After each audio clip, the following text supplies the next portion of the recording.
Okay. Wait, okay, hold on, shit. Wait, hold on. Hold on. Let me go back. Okay, that I gotta actually show. Okay, that was actually legit really funny. Hold on. Oh, that's a great. Hold oh on. my gosh. Hold on. I'm going back. This we gotta actually show. This is actually legitimately a great joke. Hold on. Is that what you think? Hold on.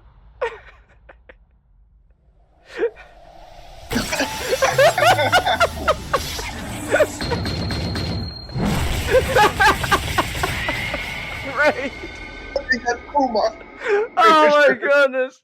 Con, do you think would be sad enough to use a chatbot to talk to? Do I have to say it? Do I have to say it, Chingus? You know who I would say. Sure, it's the comedy version, but it's pretty apt. ChatGPT, tell me, am I a better leader than Megatron? Yes, Starscream, you certainly are. Oh, I knew you. Also, Sugiura here is about to drop a huge plot twist on us. He's been lying about his identity. Oh my gosh, hold on a second. We got a huge plot twist coming. Uh-huh. Oh, okay. That's why he got so worked up when Kido admitted that Shono fucking killed Emi. That's why he was so worked up. I was like, damn, buddy, calm down. It's like, oh, okay. There's a personal angle. They're related. Let's go. He's got a knife. The next story is called Dead. Wow. Oh my gosh, we're really gonna be calling it that. Remember, Nick, Ken Penders is a champion of all women. He's such a champion of women, Nick, that Princess Sally has now just become entirely dependent on her daddy. A strong man. Yeah. What a true feminist he is. Yeah. I ain't the same husband I once was. Must have done something wrong that I end up in a ditch like this. You don't say. I'd be told by my own daughter to fuck off. I'd make my own lovebird cower. That's not how a good man end up. This ain't right. I ain't right. Well, hey, you know what? Admitting that is the first step to recovery. Now you just gotta live. Exactly. Now you just gotta live. Got a weapon? Oh my gosh, he's doing the thing! Oh my gosh! Ah! Lelouch v. Britannia orders you. Those of you who are my enemies, die immediately, here and now! Low-tier Lelouch, you should kill yourself, now! Lelouch really be here being fucking low-tier god. You should... Low-tier god. Low-tier Lelouch, Nick. All my enemies serve zero purpose. You should kill yourself now! Give someone else a piece of that oxygen! Cause what are you here to live for? Nothing! Like, lightning's gonna be like coming out of his eyes as he says this.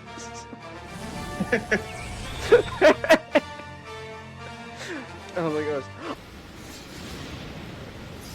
Oh, no, I hear him. He's crawling his way back up.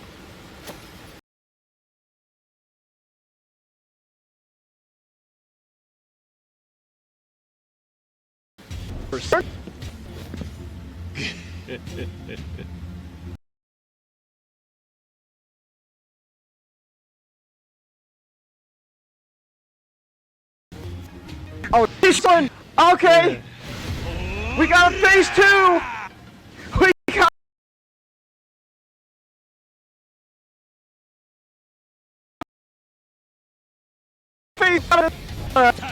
Go along.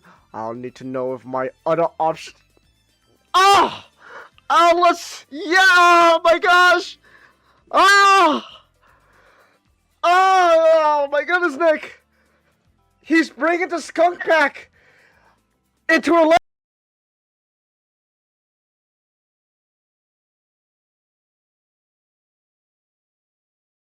Coming.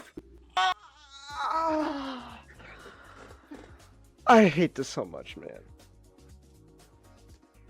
This is when is it gonna get good? When are we gonna get to good stuff, Nick? Not for a while.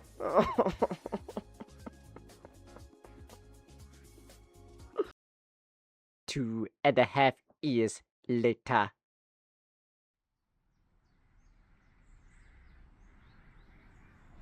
Focaccia Bluffs. Oddly quiet in here. When I gone through, I couldn't ask for more. I was expecting myself to be awash with old memories, but they feel more like a tingle in the back of my head. Already something's changed. The front of the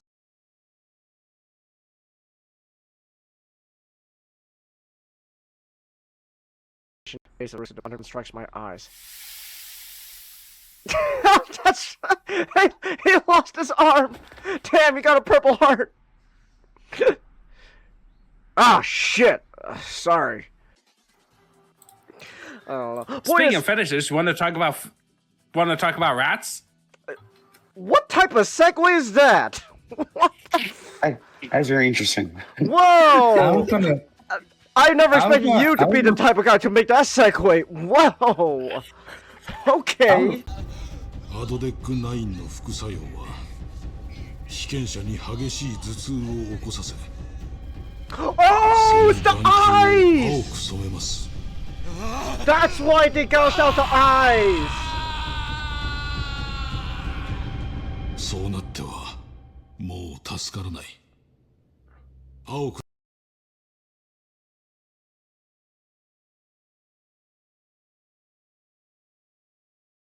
デックに溜まるとこの組合だ紛れもない実験の焦点だからカムロ町で見つかる死体からは常に眼球が持ち去られていた The eyes is really turning into a hole. 処理していま But した now he is dead. Gosh. Oh my gosh, wait! Charmy's royalty? Charmy's royalty, Nick? What? How many characters are actually royalty this whole time? I can't. Oh my gosh! I feel so bad for the king then. Oh my goodness. That's who's gonna take up the crown. Oh boy. One guy I was stationed with, Miller, had a diamond and his girlfriend's name on his left wrist. This has to be a Metal Gear reference. Said that the memory of her helped keep his aim steady. Cute. She tapped away at the surface of my wooden prosthesis. Can you feel it? Try a little higher. I pointed her near to where my stump be beneath the wood shell. It's as bizarre as it is for her, getting accustomed with it. I try not to personify the damn thing, but it was a long few months in therapy. With my unit gone and my duties revoked, I became a nobody again. Now that I'm back, maybe I'll finally stop. Gave it a name yet? I've got a gut feeling you gave it a name. Ah, shit. Fine, it's... Oh! It is a Metal Gear reference!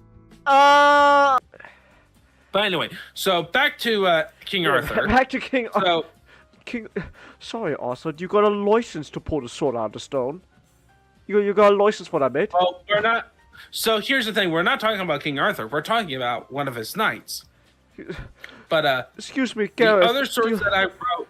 I'm sorry. I gotta get out of my system, man. It's just such a ridiculous thing to like need licenses for all this stuff, man. Gareth, you got a license to join the round table? You got a license for that, mate? Well, technically, that's kind of what the story is. Are you serious? So, 今ジョーがしょっぴかれるわけにはいかねえ。 I see where this is going.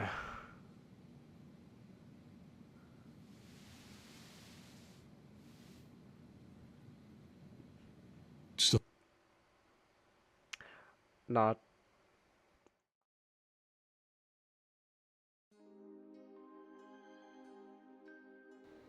Oh, Tupac's Yasuke? Oh, that makes perfect sense now. Oh, wow. Man, I can't. Man, I can't believe after 30 years of not doing anything, Tupac's finally gonna be in something. What has he been doing all this time, huh? It's like, He was feeding worms. poor poor Tupac. He's been quantum leaping ever since. He's been quantum leaping ever since. You know what? Say whatever you will about Diddy, man. But you know what? That bullet really did us a favor, because now Tupac's in the Yakuza game.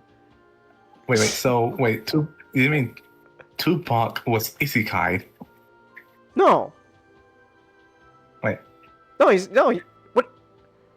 No, Kami, he wasn't Isekai. That's not how it works. Oh. Maybe that's just the American version. You know, like you just get That's the American version. shot in an apparent gang conflict, and then you're just transported into a video game for some reason. Oh, I see. You know, I guess fair enough. So. and then we got a Gundam game. Yeah, the Gundam game. That I'm still want to play that. I'm at least interested in it. Like it looks at least fun. Yeah, I'm interested in it. I really hope the main character is revealed to be a Char clone. He's not. We It's gonna be the already. villain. No, we already saw like his face and like some like artwork and stuff. Like he's clearly. Sorry to burst a bubble. It's just like a normal like play. Main character insert player. So. But no, I'm interested in the Gundam game. I'm willing to give it a shot and see where this goes before like anything else. Like I understand like obviously like the big thing like a lot of people are like kind of up in arms about is the fact that the Gundam game at the moment they're selling is kind of just it's a Gundam versus a bunch of like alien kaiju things, and like that's normally not like something that's the main appeal of Gundam. So, but I would like. Oh, go ahead. I would like if they did explain early that like those monsters you see there were the result of like an earlier war. That like to kind of keep in that like connection of hey, this is like we're still trying to clean up after a conflict that happened in the past. Even now in the future with giant monsters, we still have to mop up the mess that the older generation left behind because they were just like, nah, it's not my problem. Someone else will deal with it. You know what's kind of funny? There's a manga. There's a Gundam manga that's about Moses versus aliens. Oh, there is. I think it's called Gundam 8. Gundam 8? Let me look this up. Gundam 8. Well, I was gonna say is that wasn't that the initial premise of Gundam H, where like the Martians were originally portrayed as like alien invaders? Whoa, what is this mobile suit? All right, Mr. Spiky McGee over here. Gotta say, Look at him. Spikes McGee of a Gundam.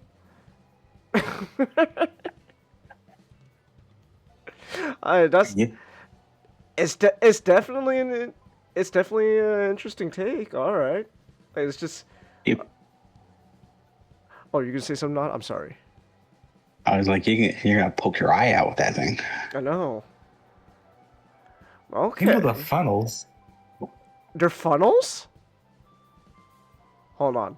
That's my guess. This. Oh, wait, hold on. So it's called the Gundam Zerius. Oh, What? no, wait. Can you repeat that? Well, it's called Gundam Here. Hold on. Actually, well, okay. Serious, like serious, but with a Z. Well, hold on. So the Japanese pronounce it G. Oh, okay. The Japanese pronounce it Jiliusu. Gandamu Jiliusu.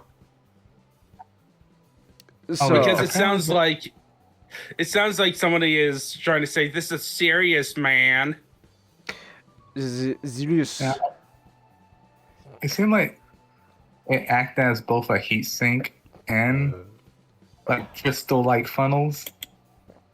So doesn't say anything about funnels. Was it Feather Extension? A special equipment based on the research data from the alien's code named Mother Swan. Alright, so there's a lot of lore there that just went flying over my head. Which acts as the Gundam's heatsink. It can also be used to control a large number of crystal-like objects and used them as a flying blade-type weapon against kaiju. So they can also act like funnels. Okay. Or bits. I guess bits is more the accurate term. Ooh. Okay. Interesting. It's definitely that's definitely a Gundam, all right. That's for sure. Okay. Huh. It's a skinny boy too. It is a skinny boy, yeah. About all the Oh, hey, Ray. spiky bits. Hey! Ooh! Wowzers! Shoot. Thank you. But yeah, it looks interesting. That's for sure. But yeah, like the new Gundam game, like I'm willing to give it a shot. Like, cause like at the end of the day, right? Like I'm hoping at the end of the day, like the big thing is that like there's still like some like core like aspects to this that like ties back to like the main point of Gundam, which everyone always goes like oh, it's the war is the point. Like the war's partially the point. But I'm hoping that like whatever, The war is usually is the backdrop. the war is usually partially the point, but like the war is like the whole point of war is it's supposed to be the idea that this is the result of again like the older generation just constantly trying to like neglect the problem, and then now the younger generation has no choice but to go in and kill a bunch of people because It's the result of miscommunication. Yeah. Well, yeah. The way if there was given a chance to have a forum and actually like have the ideas be have ideas be spoken, this wouldn't have came to be. But because certain people decided it was a lot more beneficial to them that like a conflict were to break out, then you have like people not getting to listen to the other people. Mm-hmm. So I'm hoping at the end of the day, even in this like new take where now all of a sudden you got to fight like kaiju alien things, I hope at the end of the day like there's still that some core aspects that makes Gundam. Cause we've had how many Gundams now that like the war is not even the point. There's a lot of post-war Gundams and all that. So like I don't know why people are complaining like, oh, there's no war. It's like Look, you have to accept that the internet they're just gonna complain about anything that doesn't Everything? match That's true. everything. Yeah, it's gonna be everything, especially if it doesn't match what they think. Blocks a source of inflammation that can lead to HS. If it doesn't match 100% of what they want. Check your TB before I can't There's a million different people on the internet with a million different ideas, and they're all going to bitch about their own. I can't And believe they're the all going to new be Gundam. contradictory. So you don't win no matter what you do. I can't believe the new Gundam game is not atheist. And then what happens is that if you do a really good job, 10 years later, you're going to be they're all going to love, like, most of them are going to love you regardless. Fair. So, but yeah, I'm Yeah. again, at the end of the day, I'm hoping that, you know, there's at least some core aspects that makes this new Gundam, you know, Gundam. So. Yeah, it's like, and I will say, like, I'm not saying you don't complain. Like, there isn't legitimate complaints. Like, I could talk about the problems with the Wolverine game. The Wolverine game. Just the announcement, and it's besides the face, besides Little this frumpy Jean Grey. Okay, but Jean looks it's fine. not that bad. Jean Granny. Jean looks But fine. the thing, the problem is that for some reason, Sony Studios specifically with their games do not put in the extra work after the motion capture to do like lighting to kind of make it more cohesive with the lighting going on, because Until Dawn 2 has a lot of lighting, but I was talking to a friend about it, and he says like the reason why they look ugly is because they don't have like the skin texture on it.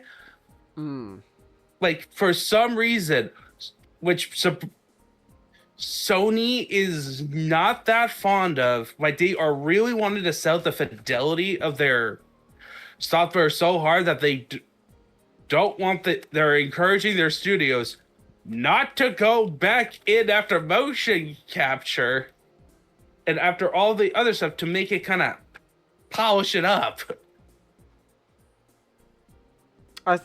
Make it less.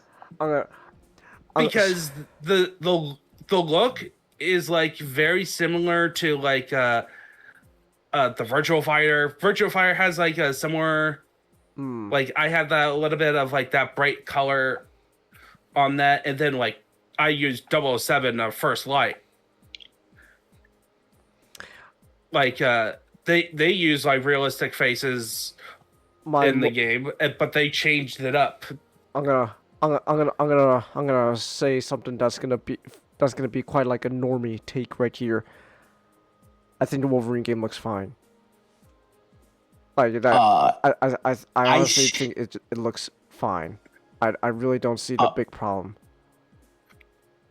My 2 cents is that I really kind of feel like Insomniac was raked over the coals just because of the leak that happened. Because like we were supposed to get DLC for Spider-Man 2, and like after the leak happened, we got silenced until eventually like this trailer came out, and it kind of really looks like the way the trailer kind of looks just really makes me feel like this was a elongated punishment for them. I see.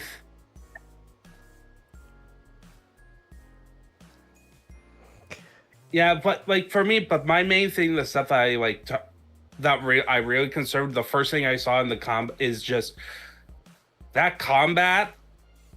I mean, it looks. Look, I've been playing like a like Ninja Gaiden, like playing, and I like action games, like the real intense action games that kind of Wolverine is kind of trying to emulate. That combat looks stiff. Stiff? Oh yeah, like they said, like in the presentation, it's supposed to be fast, fluid, and visceral. I mean, the part they got sort of right is the visceral part. just because you have like some blood and some. I mean, to be fair, I think Gore this is, elements. I think one, they're obviously just showing like a first like. Well, not first. I don't know how to put it. Like, not first try. Like, it's obviously like just made. It's obviously just a trailer just made to like just show you the basics of like here's what you do. All right, and Hopefully, it is an alpha. But yeah, that's what I hope, because right now it doesn't look that impressive. Like, think about it with God of War 2018 when that got announced, right? Because that has like a somewhere like clear like to be fair, in terms of game. To be fair, with God of War 2018, like they didn't really need to do like just the idea that there's a new God of War in general was like enough to generate excitement. Yeah, but the thing is that they could have done that. They could have just done like a full cutscene to announce it. But no, first they did. It was very similar to what they did with the Lafay game, where you get the introduction cutscenes, you get like gameplay, and it shows like the new gameplay style, the over the shoulder, and you see basically similar thing with the Warframe game, where you kind of get the feel of what the game is. But that still felt like felt like that visceral, like it felt like what you're gonna end up playing. All right. And that's what the Wolverine game is trying to emulate, because it's coming out in like 6 months. Like no, not 6 months. Like in September. September. So, okay, that kind of changes things. It's not an out like.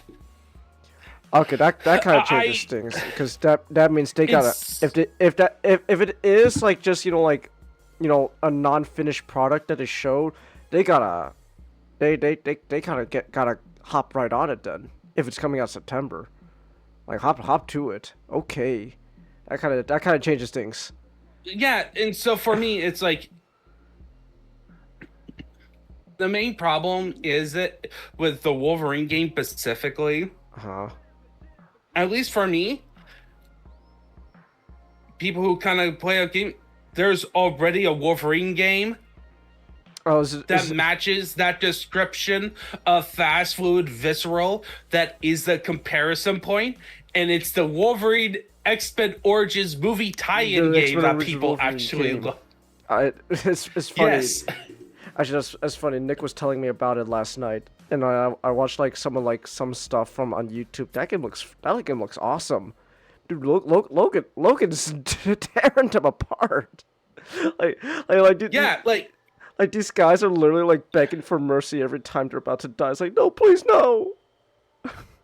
Yeah, so you got like that, like so you got people like me who I have never played it, but I want to, But you see that image in your head of like, okay, this is what a Wolverine should be like, kind of what it's supposed to look like. And then you look at this one, the new one, and it looks like they're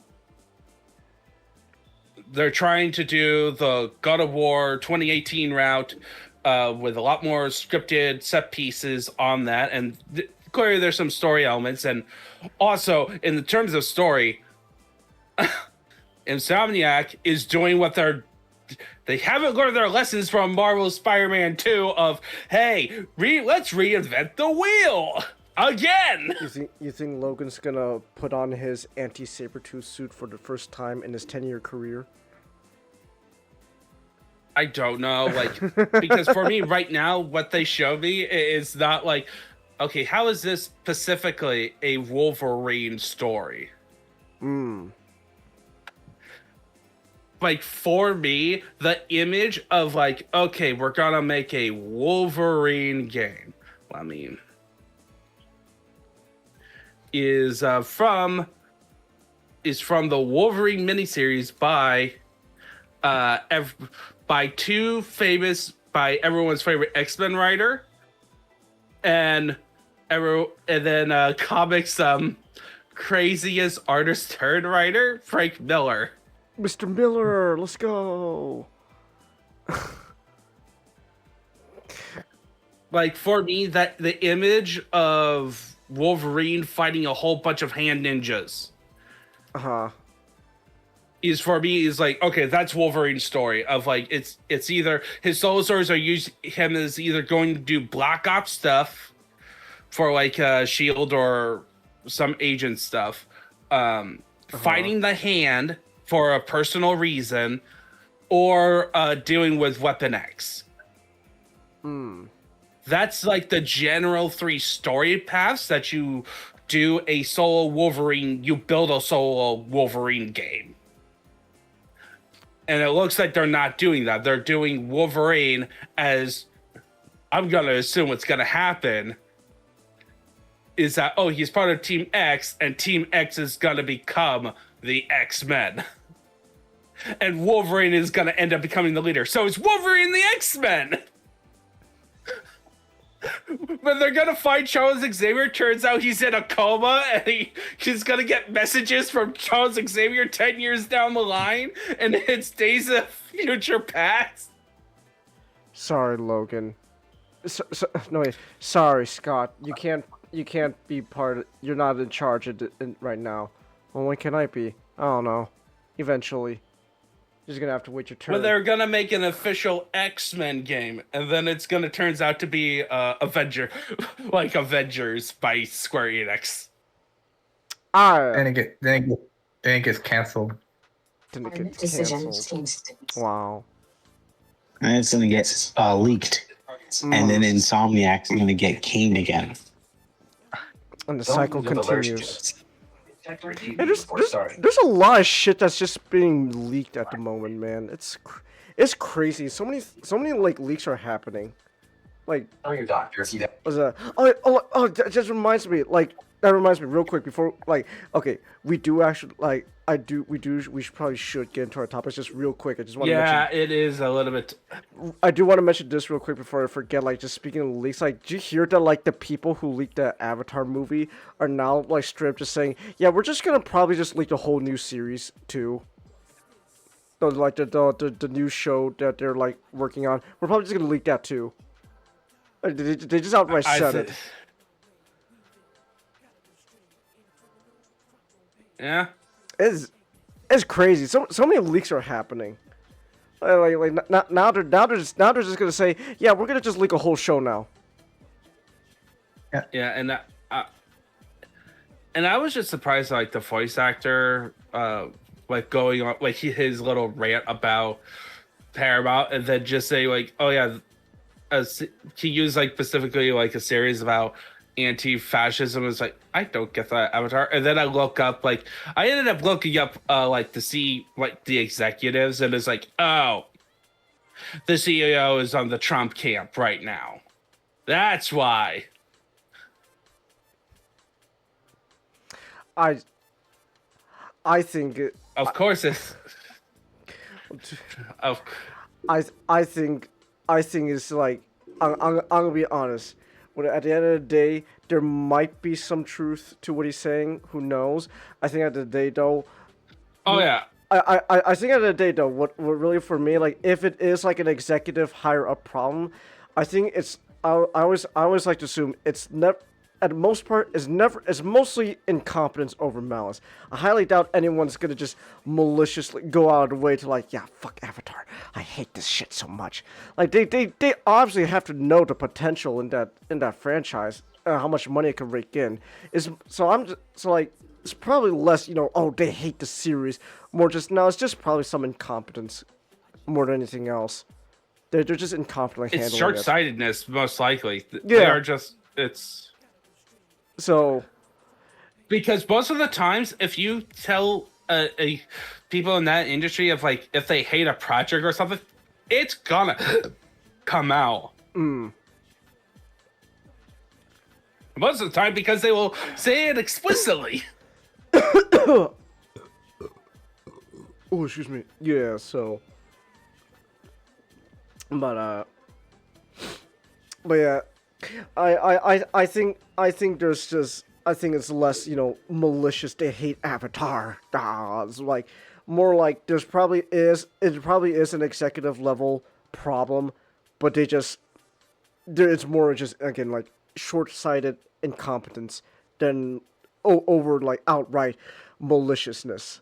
So, cause like, and so yeah, and I don't know. Oh, that's what I think. I don't actually. Who knows? Maybe Greg is actually telling the truth 100%. I don't know exactly what goes on behind the scenes over there.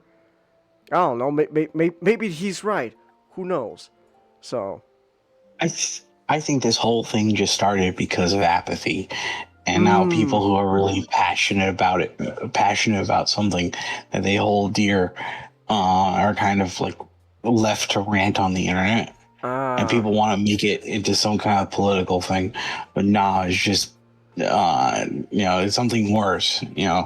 It's just someone looked at this and just thought, it doesn't look like it'll make me money.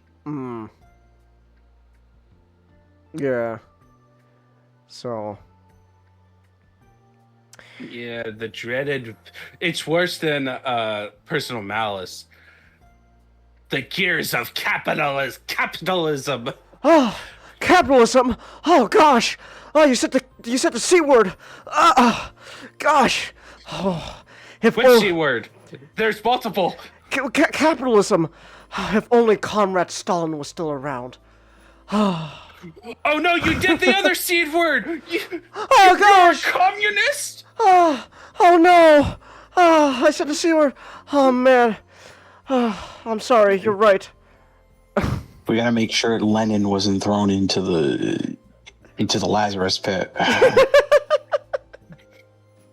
Oh, but you remember, you see, that's not real communism. Well, of course. Lenin obviously knew the real communism, and then Stalin took over. That damn Stalin. My goodness. I can't believe it. Lenin comes out the Lazarus pit, becoming sane. I see. he's not insane. He's so insane it just loops back to normal sanity. It's just, hey guys, I'm Lenin. Oh. I'm Lenin, and I'm a capitalist. Oh gosh, he really has gone insane. Kill him. Unfortunately, no, that's not Lenin. Unfortunately, because I actually have a book by him. It's like, what should we have done? It's basically a little pamphlet. It's like basically the context is that it's during. I can't remember. It's not. It's before the revolution, so it's during the years where he's talking. Okay. We're almost 40 minutes in. Sorry. Okay. We need to get that's true. Okay, yeah. Let's. Yeah, we probably should could actually do a 2 cents talking about it. Like I would actually. It would be fun to actually. We got a lot of topics. I can push back Spider and Water next week. No. Don't worry. It's fine. We'll get. Either way, because we got a lot to talk about. Anyways, and I do want to talk about stuff too, so we should probably just jump right in. This is my fault. I got us off track with like the whole like Avatar shit, because I just wanted to mention that real quick. But anyways, you know what's not Avatar though? Anime. Even Avatar if is not anime, clearly. Even if sometimes Avatar wishes it was anime. Yeah. So anyway, so I'll be talking about this week's anime. We have watched May I Ask for One Final Thing, aka a belt to butt. Yes, it's the anime where the princess is going around beating people up. Yeah, so that's the short premise. So you have Scarlet Elvendimion, who is a noblewoman who just at the beginning of the show got dumped by a Prince Kyle. Oh. And because he fell in love with a pink hair bitch named I can't remember her name. I think it's like Teresa. Character name. Oh yeah. Okay, it's Terraneza. All right. And so she also, ever since as a child, she loved beating the snot out of nobles who tick her off. And so her first act in the show, fully in the present, is to beat up the whole hall full of nobles. And it's just basically her, people who ends up getting on her personal punch list and her taking revenge that is conveniently helping the kingdom out. And like and essentially the girl that she punches first, Teresa, is revealed to be the main antagonist of the entire thing because she is the here's the biggest twist. She is a reincarnation of a person from our world, taken by the love goddess. So essentially, Scarlet is a saint blessed by, like, this kingdom is blessed by the time god. Well, you see, the love goddess loves the time god. The time god does not care. Therefore, the love goddess grabs a horrible person from our world. The bit that we get to her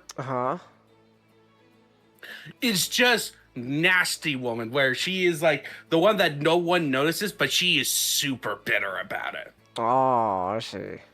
What? And like being mad at everyone else. And thus, when she becomes the soul to essentially pilot, quote unquote, basically reincarnating into the vessel of the love goddess, she is so vindictive, and the part that you want to do is the punching in the face. I see. Anyway, what the overall plot is that she is trying to have her religion of Polyneism, Palmia is the goddess, to take over the religion so that she can take over the kingdom. And the way they're going to do it is by influencing Saint Diana, or her real name is Celia. All right. My brain. There's a lot of characters with names, so I'm gonna there's like a few important ones. I'm trying to find it. They don't have it listed. Anyway, basically a childhood friend, because she is the main saint, while Scarred is like the assistant saint. Oh, both of the time god, but in Saint Diana is a reincarnation as well. It's like this girl who keeps getting reincarnated to basically pull up the country's barriers. But the big twist is that during the main story, her power's gone mysteriously. I wonder why. I see. So yeah, but basically, why would you want to watch the show? Oh, and then also the biggest subplot, of course, is with the first prince, the love interest, Julius, where essentially he's a total troll. Like, there's always this constant moments where they're about to have like this super romantic moment, but then he'd say something just to take her off.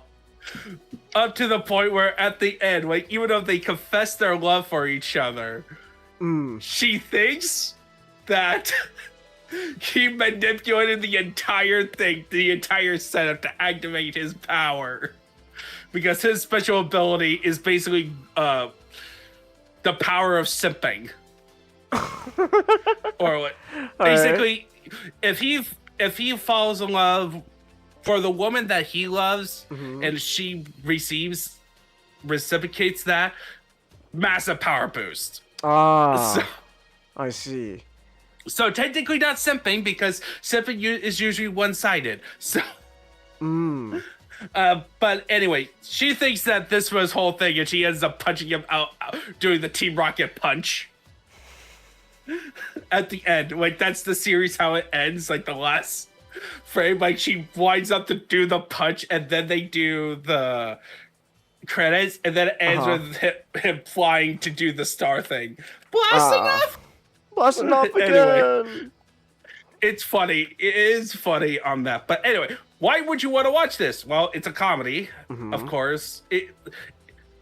It's basically your isekai power fantasy where you have like this overpowered person doing this ridiculous stuff. It's just you just have this proper lady who's a psychotic person who wants to beat people up. That's what she loves. She loves beating people up. She loves to beat people up. And that's all I'm gonna say. I am not gonna talk about how ridiculous her beating people up. They are ridiculous. All right. And then there's some other characters like in there, some other plots that are like that can fall into the tropey stuff. Like it is sort of tropey, that a very tropey show. That if you could probably guess where the twist is coming. It's not a deep plot. It's not a meaningful. It's not like as we were talking about Gundam or Avatar, where there's like a deeper meaning. No, this is pure fun. Do you want to watch a proper lady beating people up? Here's your show. Yeah, I'm down for that. I love when like you just have shows that are just there to have fun. Like just enjoy it, have some fun. I like that. Yeah. So yeah, that's it. So let's go comment. Let's go talk about some another Resident Evil game.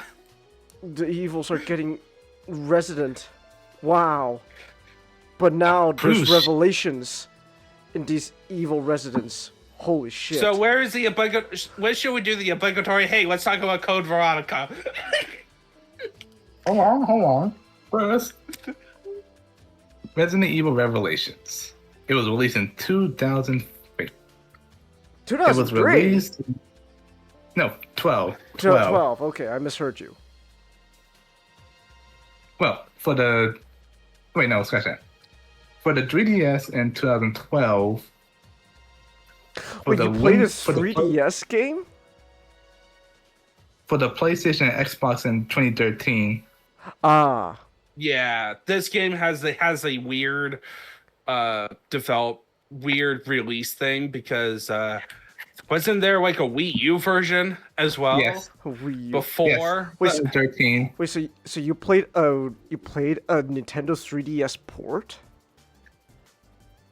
Yeah. It punches above its weight for a fucking 3DS game, let me tell you that. It's really good. Oh, Hey, okay. technically the port isn't the port the two games combined? 2 games? No, I don't think so. Okay. There's Resident Evil Revelations 2, but I don't like it nearly as much as the first one. Oh, So, okay. yeah, it's set in the same year as Resident Evil 4. Well, the original Resident Evil 4. Hmm. And essentially, you play as Jill Valentine this time around. And your job is to investigate this cruise ship that suddenly appeared. Because these, near the ruins of this city that was destroyed by, well, BOWs, biological weapons. I see. These, like, tumorous masses start appearing on the shoreline. Mm. And all the clues lead them to this cruise ship. And they have to investigate what. Now, in this game, you have a partner. All right. You know, Parker's, new character, that you never see again. Of course. After this game. He looks like fat Russell Crowe. All right. And, his AI is useless. Okay. Awesome. Yeah.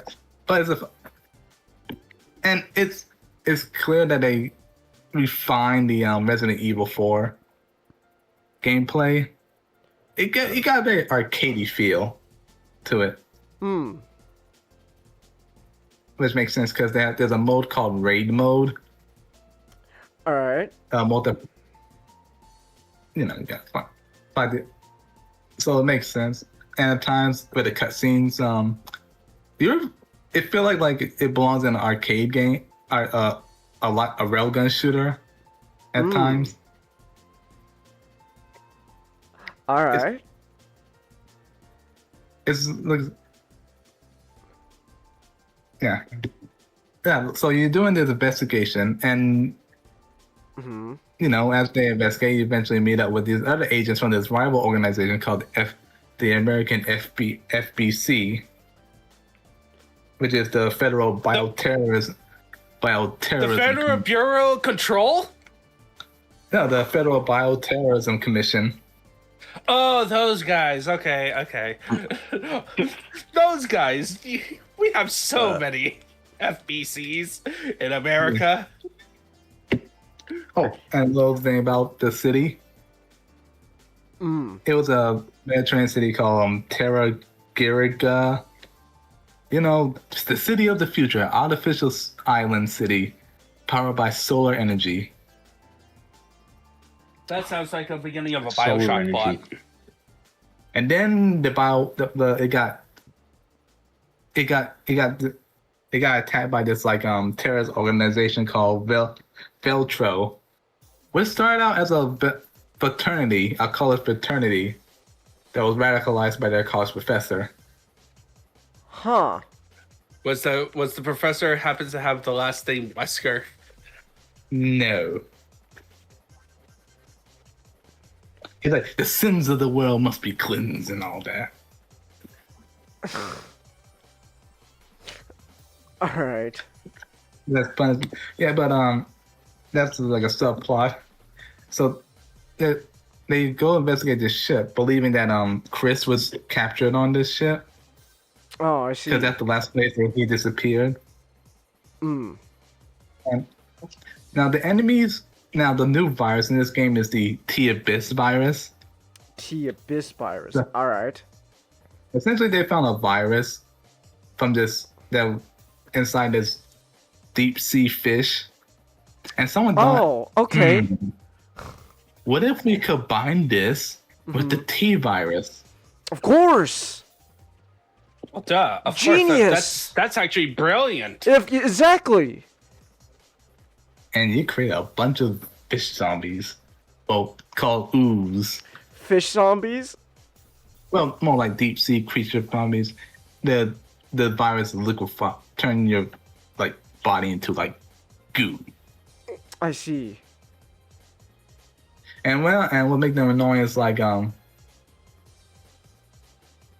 in the walls. They're in the fucking wall. Okay. Like so into their goo body, they can like hide in vents and other little places, so they just pop out. All right. So yeah, it's like that. It's, and you know, you investigate. Eventually, you find out that the head of the FBC, the whole virtual turn up virtual was still gone. Everything was a trap. Because the attack on the city was the head of the the BSAA smelled something funny about the whole terrorist attack. So he created this like essentially he didn't tell his agent, but he created this like trap, which we eventually learned that the terrorist attack on that city was orchestrated by the head of the FBC for more funding. You know, to show the world, because at that time the world wasn't taking, you know, the threat of bioterrorism seriously. So he showed the world. He showed the world. And the FBC, yeah. And the FBC will also get a lot more funding for it to help protect the world from bioterrorism. You know, because that makes sense. Of course, exactly. Also you got also help with this solar death laser. A death laser. Okay. What, Yes. what does this have to do with viruses? Oh, originally it was used to it originally was used to power the city, but then it was repurposed to What do you mean what's the use a word? laser to power the city? Well, it was a solar panel. It was a solar energy thing that transferred solar energy to the city. Then it was repurposed as like a giant magnifying glass, Huh. and it was used to decontaminate the city. All right. It's yeah. Look, the game control-wise, the game is very. It plays smooth, but there's like a little bit something uncanny about the movements. Okay. And so, like, you have to be, like, you gotta forgive the game. Black Comet. It was controlled by a disc, barely an analog stick. And I'm saying that liking the Nintendo 3DS. Oh no, I think I played the Xbox version on the Steam version. No, but like the like it's a port, like it's gonna be a port of of an original system. So like even then when you port something over, it's still gonna have that weird baked in thing because it was made for a system that doesn't have an analog stick. Oh yeah, makes sense. And it's more like less of the controls. It's more like I just got used to like the remake where they put physics behind the movements. Okay.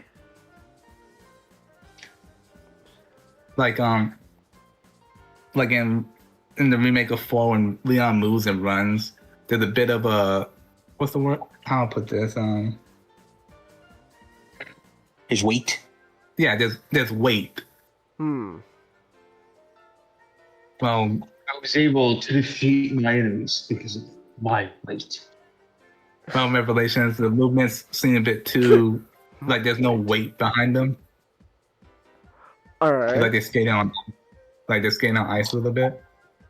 But it's a fun, like I said, it's a fun game. But there's a lot of not loading screens. More like you entered like this like door area, like this section of the door. Like this area where like there's 2 doors, and the second door takes a while to open because it's a hidden loading screen. So. Yeah, but so yeah, it's like I said, there's not much to say. It's just a fun game. It plays like a refine of Resident Evil 4, the original. It's nice to see Chris again. Oh, Chris is in this game? Yeah. Oh, all right. And like I just kind of find it funny that a lot of the like how they changed the design philosophy for character designs and compared to the remake. Okay. Because it's a bit more like when you play the game, Resident Evil Revelations was during the time where like Resident Evil games sort of drifted away from horror and became more like a B action. Well, it's going from less like survival horror to action horror. Yeah, like a B action horror, like a B movie, spy movie ish. All right. Thriller. Yeah. And you can see it with the character designs because look at this guy. Well, let me see. That just like one guy like, oh, like that screen's like bad guy. Oh, Resident Evil. Wait, hold on. I'm sorry. What is this not? What did you send me?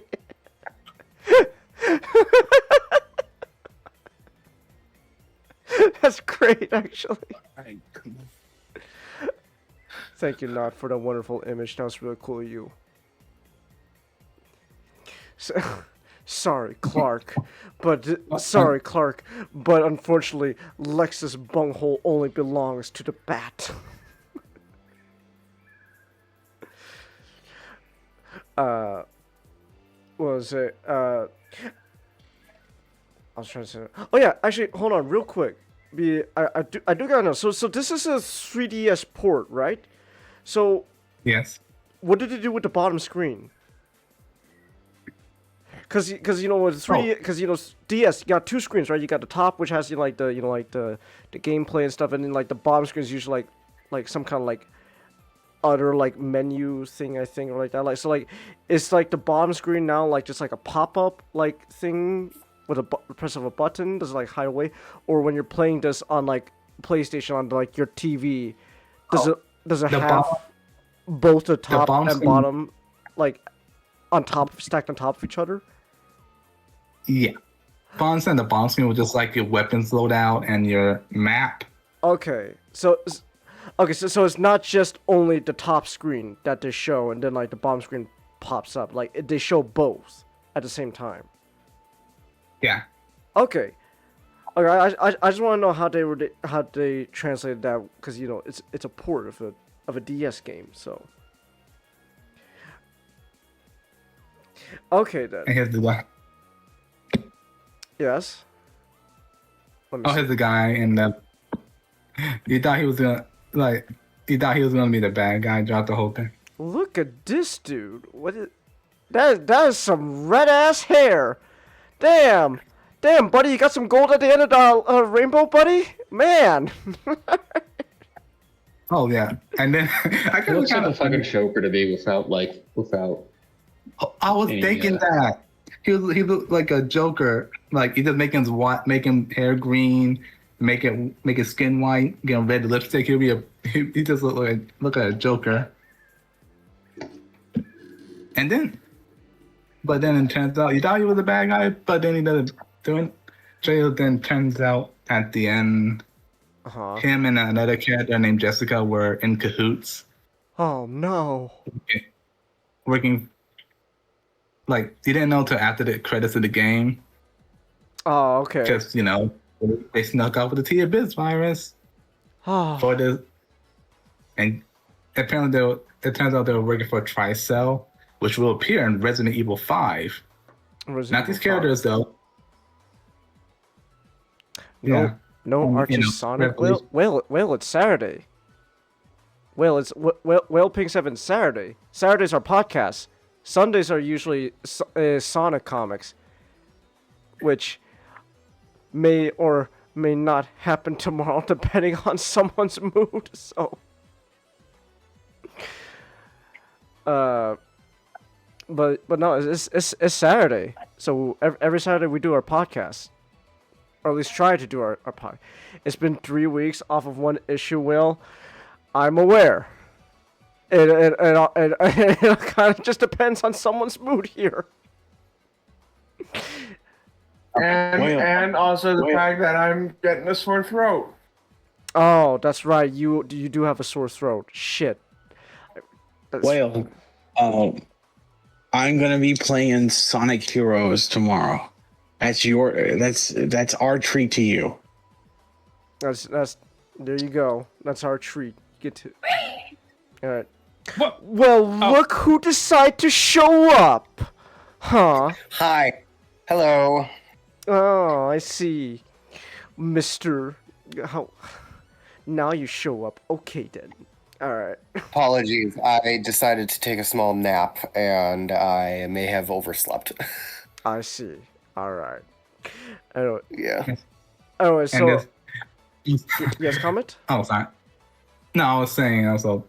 This little thing. I just find some of the character designs a little yes, like funny, like the outfits they chose. Like these are supposed to be Asians, but they're wearing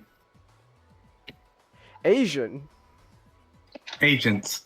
Oh, agents. Okay, I heard Asian. Damn, Asians! Whoa! Oh, Asian. I heard Asian. Oh, that's an echo. All right.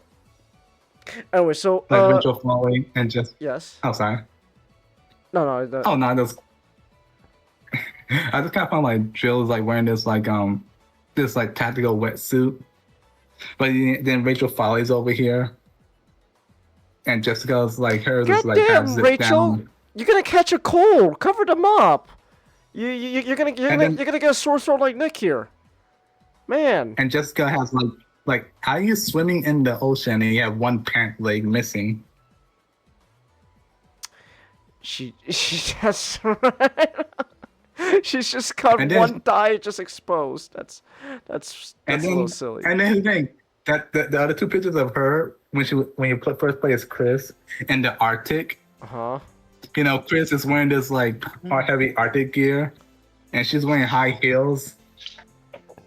Hey in the man, Arctic. just because you're freezing cold doesn't mean you can't be fashionable. So, yeah. Let's comment. You and I know that Chris can't be seen wearing anything other than the thickest of coats, because then everyone's gonna get up in arms because he's got to put those things away. No. This is pre-steroid Chris. Not. I see. Now, steroid Chris doesn't appear until Resident Evil 5. But when are we gonna get our next appearance of Peepaw Chris? We got Peepaw. Oh my gosh, why did his name fucking slip out of my mind? Holy shit! I don't know my Resident Evil people. Damn it. Leon, thank you. Fuck, we got Peepaw. What I'm saying is, you know, the obvious remedy for this is you to play more Resident Evil. Yeah, but if I'm talking about like the next time we see a Peepaw Chris in a Resident Evil game, like after the new one. It's not gonna happen. Chris will just punch his old age away. Oh, I see. Or he's just gonna go back in time, like Tupac. Like Tupac, exactly. That's true. Wesker is developing the bullet right now.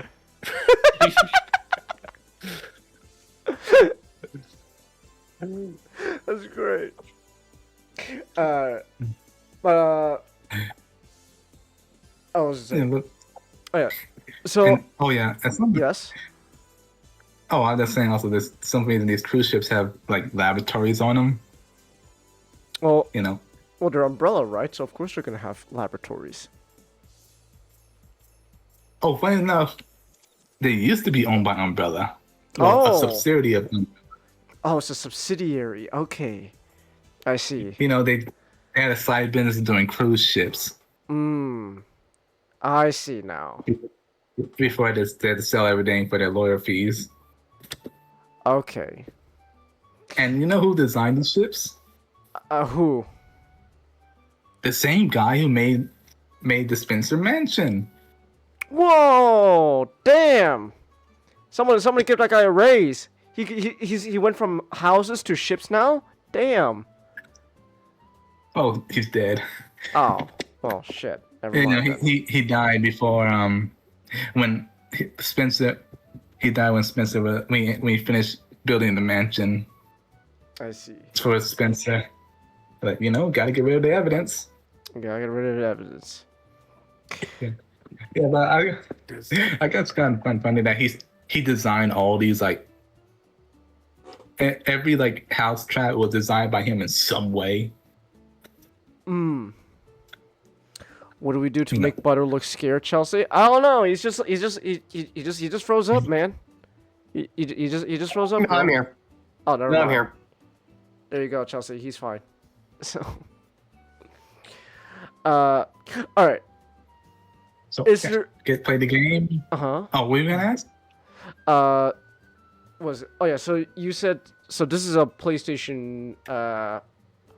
This is a PlayStation port Nintendo 3. You said you played this on the PlayStation. Steam. It's on Steam. Oh, it's on Steam. Okay. Yes. How much? Resident. It's on sale. They have a franchise sale right now. Oh. God damn, 75% off. All right. How much we talking? Let me see. Resident Evil Revelations is $5. Oh. Oh, okay Yes, then. in fact, all the Resident Evil games. Okay. All the Evil Resident game? Okay, then hold on. How much what's the current price of Requiem? $55.99, only 20% off. I do not have $55.99, so that will still have to wait. But all the other games, the remake is Resident Evil is $5. Oh, so all right. And Zero is $5. Mhm. All the other Resident Evil games are like super cheap right now. Let's go. All right then. Oh, that's a good deal.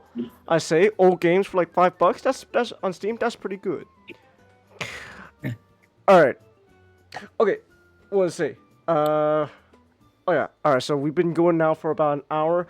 I know you Easterners are probably real tired. It is past midnight where you are. Sorry about that. For like pushing back the stream and all that. So, all right. Here's what we're gonna do. I need to use the restroom. I drink like 3 cans of ginger ale and like a bottle of water. I've just been chugging like fluids all afternoon, so I need to go pee. So while I go use the restroom, Mr. Matchstick, you mind telling us, is that new Spider Noir show any good? No. Oh, damn. Never mind. Let's. I'm referring to. I'm not going to tell you because I'm going to skip till next week. Oh, really? Okay. That's what I said earlier. I do that. Oh, well, I mean, you didn't have to. We could have just. All right. If you wanna save for next week, then all right then. Okay. I don't really feel like I don't really feel like talking about it right now. All right then. Right now. Well, damn. I guess we won't know if Matchstick's lying about Spider Noir or not. It's a shame. I didn't say it was bad. It's quite fun. I just. I kind of. Hey man, hey look man. I'm just not feeling that right now. Hey man, look, if you are tired, then you go hit the sack, man.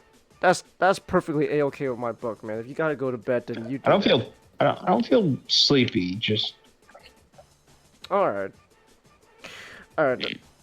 Okay. In that case, then, before we move on to the rest of our topics, I need to use the restroom. So let me pull up our restroom break video and all that, and we will be right back. Now, just a quick reminder that you can support me through Stream Elements. It is completely optional, but your support allows me to keep making content such as buying new games and more. I love pussy!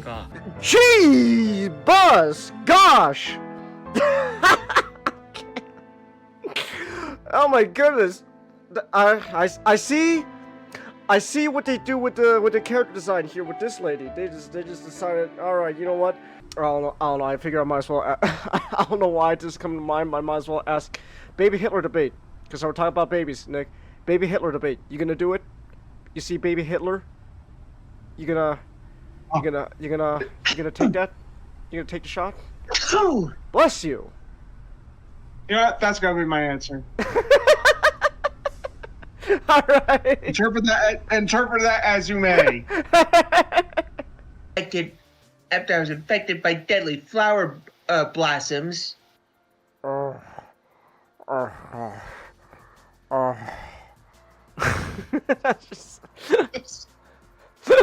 Sonic sent a robot, a double meter knothole. It would have sent the coordinates to the village's location to him, but it was destroyed first. Oh gosh. Sonic, you gotta help us! Robotics destroying everything! I'll tell you what's really destroying everything. This goddamn acid reflux going on my stomach. Oh! Someone give me some fucking Pepto-Bismol to wash out this cauldron of Can shit. someone give me some fucking Pepsi or something? I swear I'd do anything for a goddamn powerhouse round of diarrhea. You're gonna fumble, Nick. You're gonna. Oh. You're gonna fumble. Oh. Look, man. All I'm gonna say is, okay, look. Now, to be fair, Storm is with Killmonger right now, but if for whatever reason he and Storm end up together. Now as he's fumbling our relationship, he's cucking one. Well, no, hold on. Wait a minute. Hear me out, Nick. What if Okoye dies? You can't fumble one relationship if that relationship technically gets killed off. That is true. So. What if T'Challa's the one that gets her killed? I'd be so sad. Oh. Oh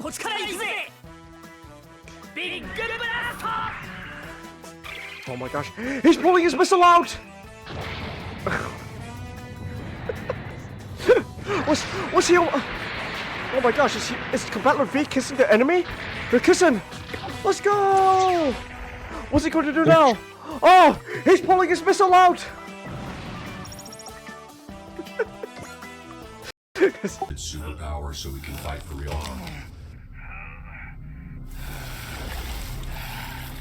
Oh! Hold on! There's a black fire! He really is pulling his cock out! He's pulling his cock out! So you got some kind of clever supervillain there? You can call me toxic. Dude, it's fucking dangling like Quagmire! It's dangling like Quagmire, man! It's fucking P-push! That's... Oh my gosh.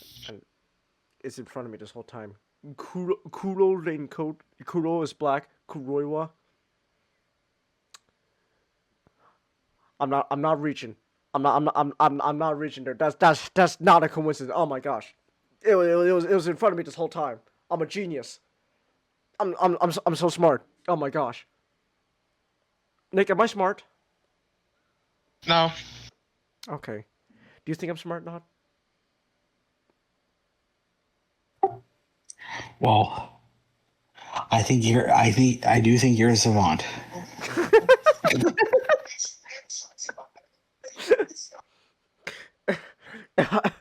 If I'm a savant, then why hasn't no alien tried to kidnap me?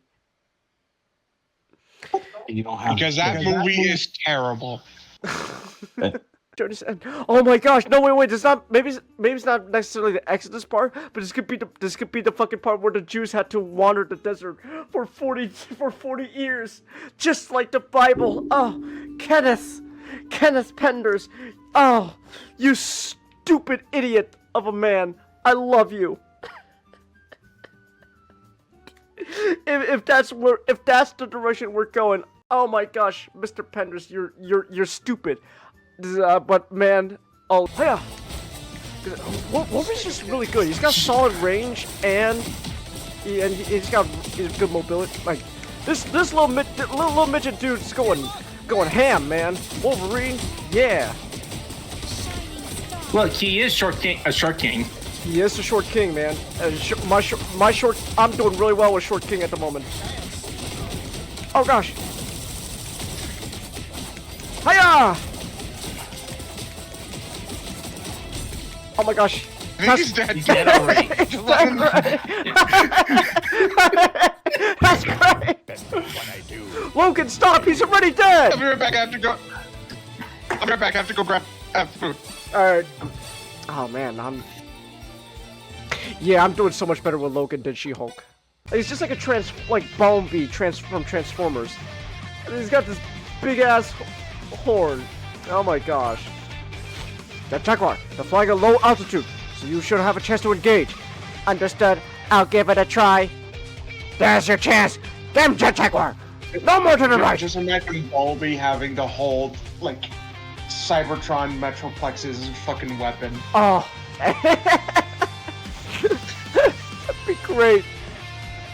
If he loses here, the world is... Jaguar's the robot that will defend the peace. If he loses here, the world is doomed. Hear that, Jaguar?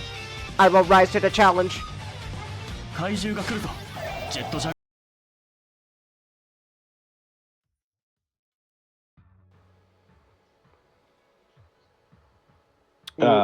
What are we talking about? Final Fantasy, the remake games for Final Fantasy VII. Oh. Okay. I see. And also, I don't like just seeing from how the trailers look right now. Mm-hmm.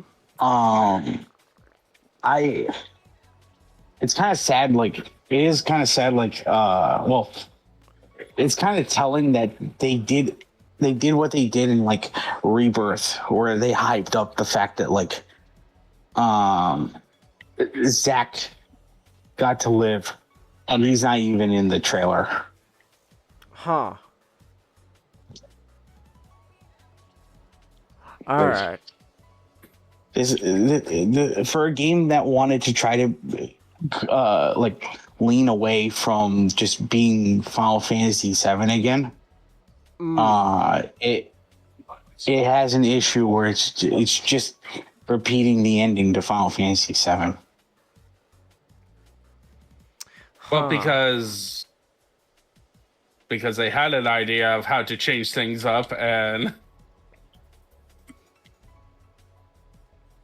people reacted poorly. Ah, I see. I didn't. Oh, you were gonna say Changus? I'm sorry. So you're saying the new Final Fantasy game's gonna suffer because people don't like change, even though that's the whole point of the game? Like I wasn't completely crazy about the time janitor nonsense. Because I kind of felt like it was like I'm glad they kind of didn't do it, but like it kind of felt like they were hyping up the fact that like Aerith was probably going to be saved. But no, they oddly enough they played it too safe, and so like Aerith did end up getting sacrificed at the end of Rebirth. Oh, she still dies. Let's go. She still dies, but like the special thing was that Zach got to live. And like that was the whole big thing about Rebirth. But like I guess the most excited thing I am about like Revelations is that Sid is there.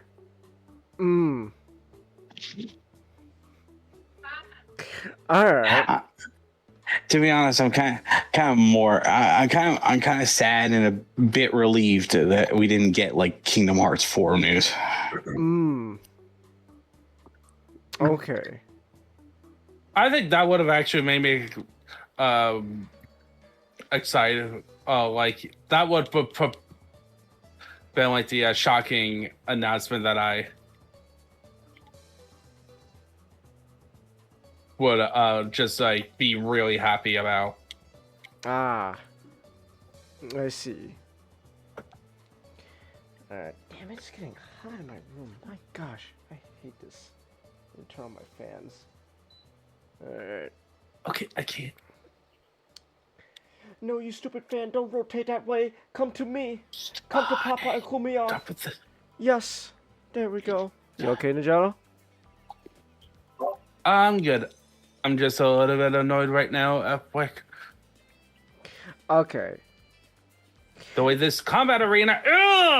Alright. Alright. Anyways. You know what? Video games. You know what? Wait, actually, hold on, real quick, before we move on, I gotta ask, Butter, are you interested in anything that came out from the whole Summer Games Fest thing? the Attack on Titan game looks cool. All right.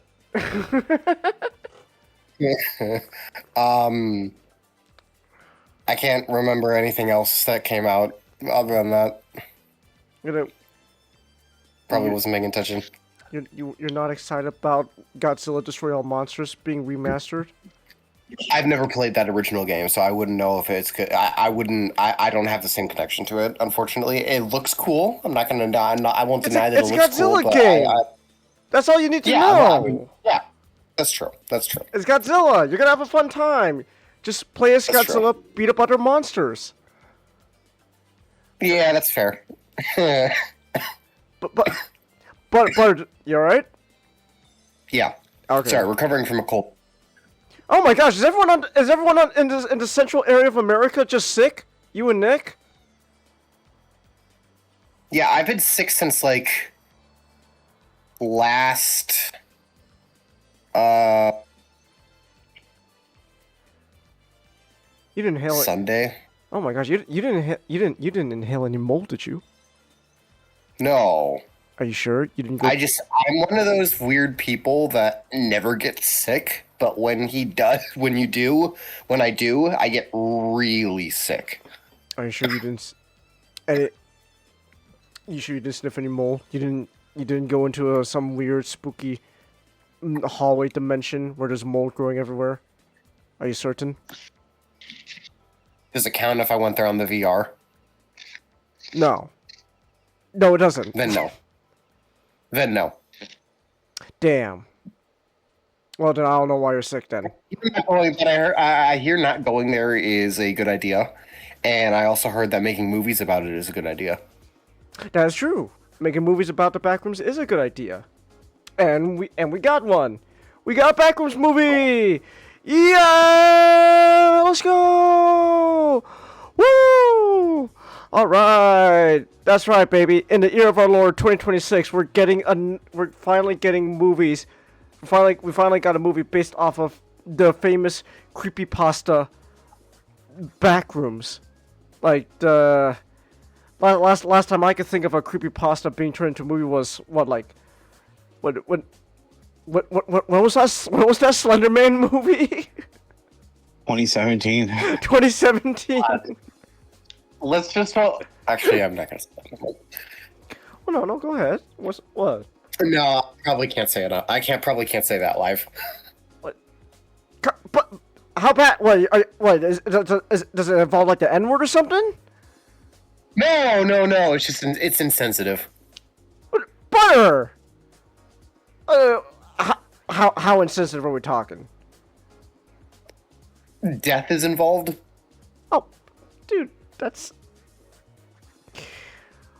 Well, are you like saying death to a certain group of people? No, I mean I'm just saying some people died.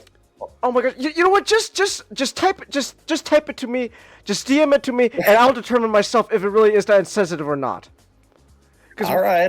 Because we've had this song and dance before, Butter, where you're like, I don't know if I should say it, and like you say the most tamest shit possible. At the same time, we weren't live, so.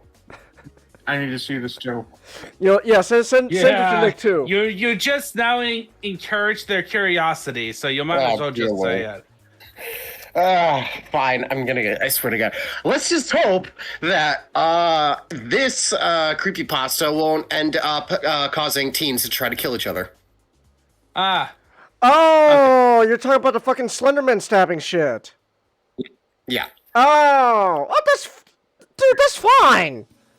That's fine. Again, I'm just trying to be sensitive. So some people almost died. But Butter, like, it's okay to talk about the Slenderman stabbings. Creepcast literally had a whole episode talking about the Slenderman stabbings. That's fair. I try to watch what I say. So look. Oh my gosh! I swear this was supposed to be about the Backrooms, not the Slenderman stabbings. As long as as long as everyone here like unanimously agrees, which I would assume we all here unanimously agree. Yes, the Slenderman stabbings was a bad thing.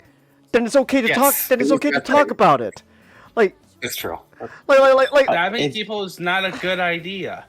So exactly, stabbing It is people's not a good morally- idea. It's more reprehensible. If you were saying something along the lines of, you know, like, oh, like, again, I don't mean to say this. This is an example. Like, if someone said, oh, she deserved to be stabbed in the Slenderman stabbing situation, then yeah, that's bad. But like, if you're just talking about it in general, then that's fine. We do this all the time, Colin. It's like I don't know if I should say this. It's like that's perfectly okay. It's fine, man. Yeah, I know.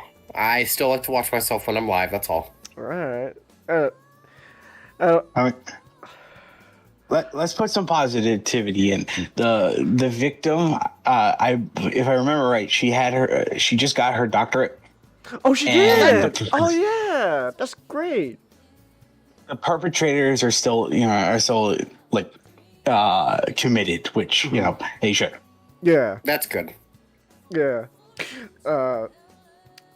So, but yeah, which by the way, I swear this is about the Backrooms movie, not Slenderman, but like real I got to mention this. The victim of the stabbings, bless her soul, she is an amazing woman, because like even after all that, she still holds no malice against, you know, like the two girls who tried to stab her.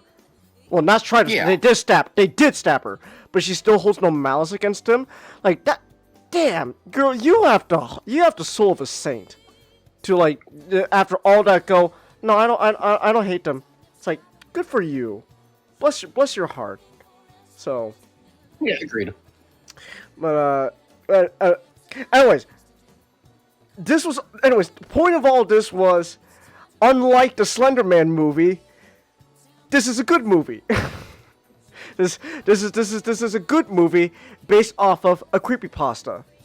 So, and to be fair, it helps that this is a movie based off of the web series The Backrooms, which is based off the creepypasta The Backrooms, and on top of that, the director of this movie, Kane Parsons, Kane Pixels as he's known on YouTube, is the same man who created the web series The Backrooms.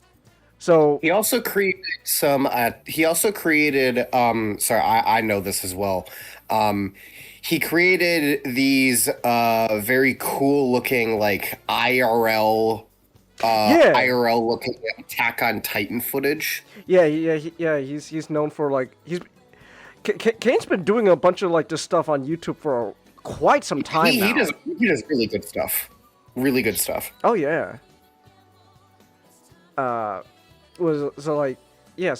Kane's been doing this for quite some time now, but then like at the moment, right, everyone knows him because of the Backroom series.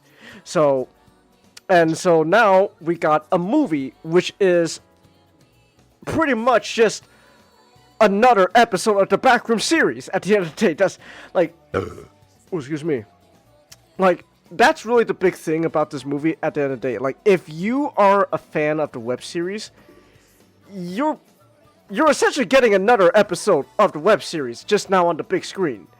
And I mean that in the best way possible. Like you get to pay movie ticket theater price to go watch a Blender animation being projected on a theater screen, and that's a positive. that's a positive. I had a friend tell me that when they go to see the Backrooms movie eventually, they're gonna watch the YouTube series first before watching the movie. So, or at least the playlists. So, you can't do that. That's what I did. I watched a web series, and I also ended up watching like Wendy Coon's videos on the Backrooms too as well. I actually watched Wendy Goon's video. Yeah, same. Yeah, same. And Wendy Goon quality choice. Yeah. So I just assumed that this one is just much like the other Backrooms videos, like where it's like. It's not necessarily like technically each video you can watch on its own. Yeah. But it has like you connect the dots that shares like one piece of of the greater puzzle. So Exactly. you're not. Yeah, and the movie is essentially the same thing, really. Like you can go into this movie completely blind, not knowing anything about the Backrooms web series, and I think you'll still find a very satisfying movie at the end of the day. If you know about the Backrooms like lore and all that, like you watch the web series or you watch someone talk about it and stuff, you'll still enjoy the movie. You'll probably get like some more greater sense because because then like when like the async logo shows up on screen, people can go, oh, async, I know what that is. Whoa. So Also, that all that. that's why it's called that. But no, like you don't have to actually watch the web series to watch the Backrooms movie. So now what was it? Oh yeah. So I'm not gonna get into spoilers on this movie because I think at the end of the day you should just watch it. Like I don't want to spoil like it. Besides, the movie has like pretty much just come out. Like it's been out for like a week now or something. Like I think over a week, almost 2 weeks now. So you'll be fine. So like it's still pretty early on, so I don't want to say too much about the movie. But I will say like just so I got organized my thoughts immediately. So okay, so one thing I want to say also just real quick is, well, not real quick. One thing I keep saying real quick. Like why do I keep saying real quick? So one thing I want to say is right off the bat, watching this movie, something I just noticed is just there's something I've been noticing a lot with like these like new like indie films that have been coming out with like all like like new talent and all that. It's like they just don't feel like a bunch of like other movies that have come out around the same time, like right now. And I do mean that like in a good way. Like just like I don't know how to describe it, but like especially like watching this movie, like just something about watching this movie, you don't really like just how it looks and feels. It doesn't like it's not the same thing as like if you went to watch like another like I guess maybe almost like another horror movie or like just another movie in general that's like from like a more well-known like people working on it. I think I said this before. It's very internet coded because like Kane Parson, he is younger than all of us in this room. It's like 20. How old is he? Like he's 20. I think he's closer to your age, Magic. Like he's 20 years old, and an aspect of what he captures in both his web series and the movie is just that the feeling of a time that he wasn't born in, which is namely the 90s. Yeah, just that aspect. Better than mixtape. Exactly. Mixtape. I was half tempted to actually play through that. Oh, we should because it was it's $20. Oh, we should play mixtape. That'd be funny. But sure, play through the oral sex scene. Yeah. So okay, you know what? Fair enough. I'm not really looking for that. but like like people have been kind of discussing online that like it is interesting how like liminal spaces is a trend that came about because it's a kind of a way to reason the fact that like Zoomers as children have kind of witnessed the slow decline of the mall, of like the American malls, and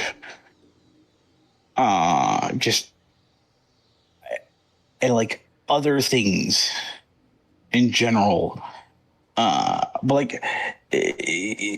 like Kane is such a talented like young man where he can manage to like emulate a vibe that's really only ever seen from the internet. Like the thing that got me the most enthusiastic about watching the Backrooms movie was the advertisements that he did for it. Where it's like it's this very old vintage like infomercial infomercial you would have saw on like basic cable like back then, and it's like it's there to advertise like a local store. And it feels very like slightly amateurish, like very cable access. And the fact that he gone out of his way to like have it to where the phone number is not just a phone number that you can call and get a message from. It's also just a fax number that you could punch into a fax. Most people probably don't have a fax anymore. I know. And you could get like a flyer to an area that like to the place that they did production on. Because yeah, you know, it's like that was an actual store that A24 bought and made into a set, along with the very impressive set that they just made for the Backrooms. Yeah, actually, the Backrooms are real.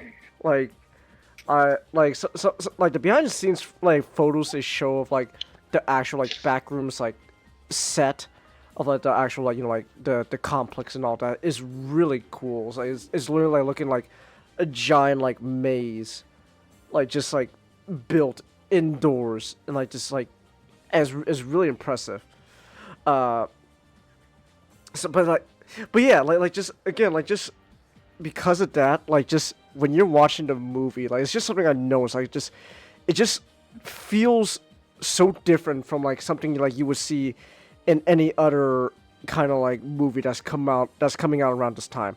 And I'm not saying that's like, you know, oh, that this what Kane's doing is obviously, you know, better because, you know, oh, it's new and fresh and all that. Like, it's just different feeling. That's not bad. Like I appreciate, I think again, like this is something we were just talking about a while, like not too long ago. Not like just how like with like Kane and like newer talent like the guy behind Obsessions. Yeah, and I know you haven't seen Obsession, but yeah, Curry Baker,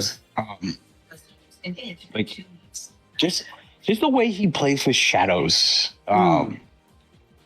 like in that movie, compared to other movies where it's like, you know, they have trouble like just with their lighting. Like as much as we can say that, yeah, you know, it's YouTubing is not a job. You know, YouTubing just seems like it's a training program, where you're just training these Zoomers are just training themselves, making, you know, like doing silly projects, and then later they get to make like they just have a hankering to make legitimate films. You think the Channel Awesome guys see these movies coming out and are just internally seething? Maybe. I think like probably Linkara. I wouldn't be surprised. I think pretty much like most millennials probably would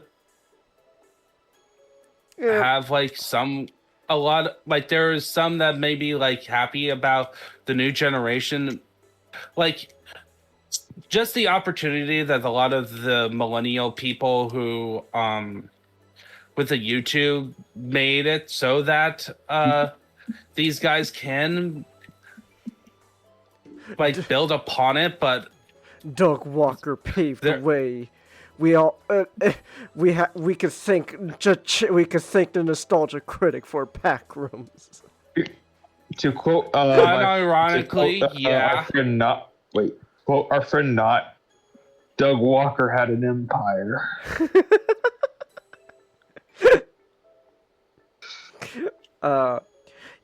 Except Doug's cool about it though. Again, Doug's like the only guy to come out like to channel awesome stuff that people still like just unironically like. Like, yeah, Doug, you're cool. So,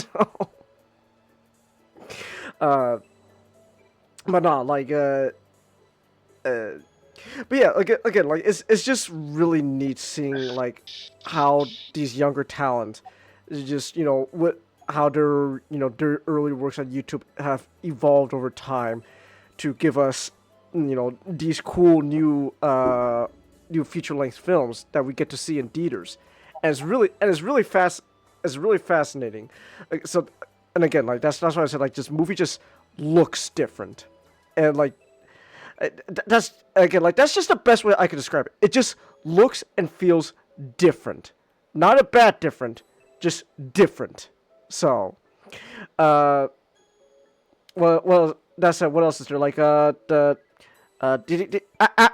actors, great. Like, I think everyone does a really good job here with their performance. I always have such a hard time with his name. Is it Chiwetel? Chettleford,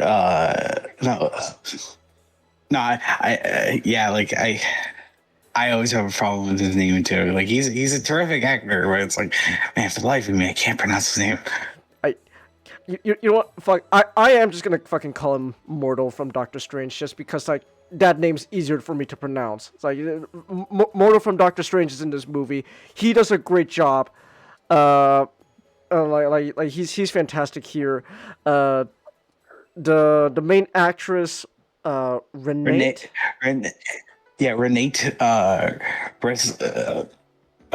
Redistive. Like this woman, she went from like an Oscar-nominated film about generational trauma to a horror film about generational trauma.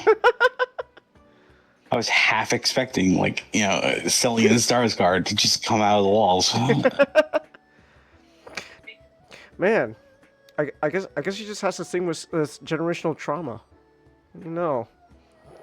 But yeah, because I really enjoyed her performance in was it Sentimental Value? That's what we were watching, and yeah, and she's also great here in the Backrooms, so. Everyone does a really good job. Even like actors for minor characters. Like even like the guy who plays like the main scientist dude in this movie. Like he does a Mark Duplass. Yeah, he does a really good job. Has he been in stuff as well? Well, he has to be in stuff. That's a stupid question. Like, what else has he been in? That's a better question. I know him for things like Jeff Who Lives at Home. And he also Paddington. He was in Paddington. Oh, okay. But it's like he's a very big indie guy. Like he made the Creep horror movies, where he plays the serial killer.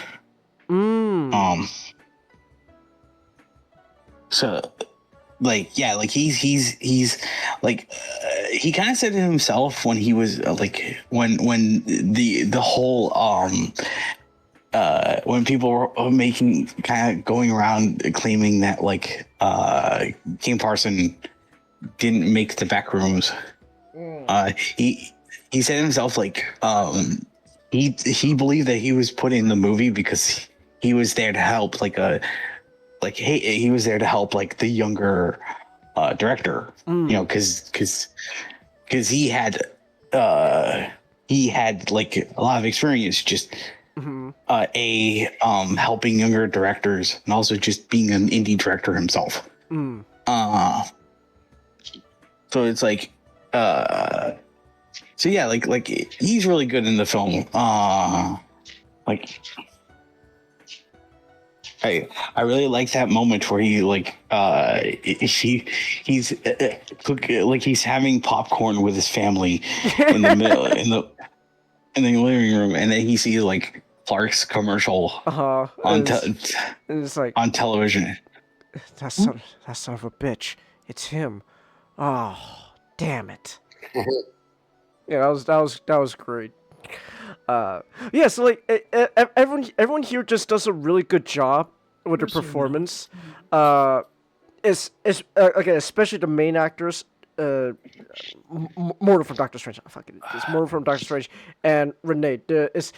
Actually, especially shout out to Renee. She's a really good actress. Like she did a really good job. Like it's not to get into it obviously because I don't want to get too deep into it. But like that one scene where she's sitting down with Clark in that dining room area. And you know they're arguing and stuff. She did a really good job there. I really loved her performance. That scene was really great because like when I first saw that, I'm like, this feels very Lynchian. And then Kane kind of came out just kind of saying, oh, when his parents split up, his father had this really huge Twin Peaks obsession. And it's like, everything's coming together now. So we have David Lynch to thank for Backrooms. I see. It all goes back to David Lynch. Man, that man truly was a visionary. Don't look away.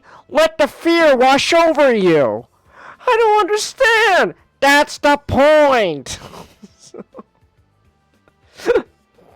God bless David. God bless David Lynch. He was great. Oh my god, I still can't believe he's gone, man. That's wild still to me. Like doesn't seem that far off. Yeah. Well, like he smoked like a chimney, so it's like it was bound to happen. True. That's true.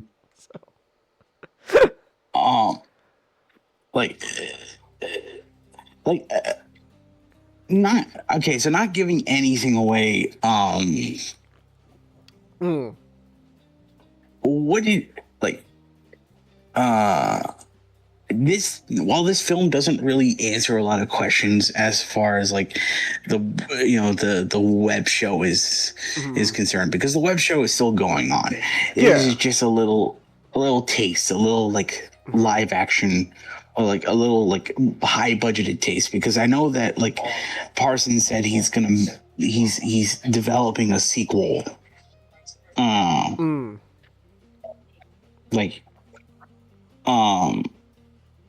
But like there was a concept kind of being toyed around here that like Kane was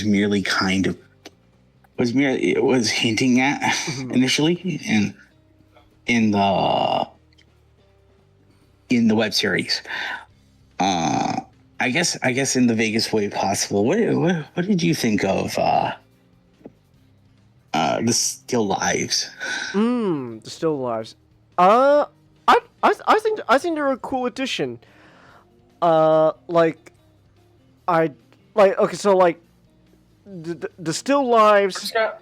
I'm just gonna say what like to me. AI. Oh my god. You know. No. So that's actually interesting. So like the whole idea with the Backrooms, especially like the Still Life stuff, you could definitely read like you could definitely read into it like as the angle of being a huge criticism of AI. Like that's I could see that 100%. But so like but I think that's just also just in general like just a really neat idea because like the whole like, point of the Backrooms. So because this has been a whole thing that kind of just again that Kane has been and just playing around with a lot with his version of the Backrooms in his web series, and it's especially relevant here in the movie is how the Backrooms seems to represent like distorted memory, like just the Backrooms is constantly like remembering copying things from memories, but like it can never get anything 100% right, and it just keeps feeding into each other until you get it. Things are just completely unrecognizable.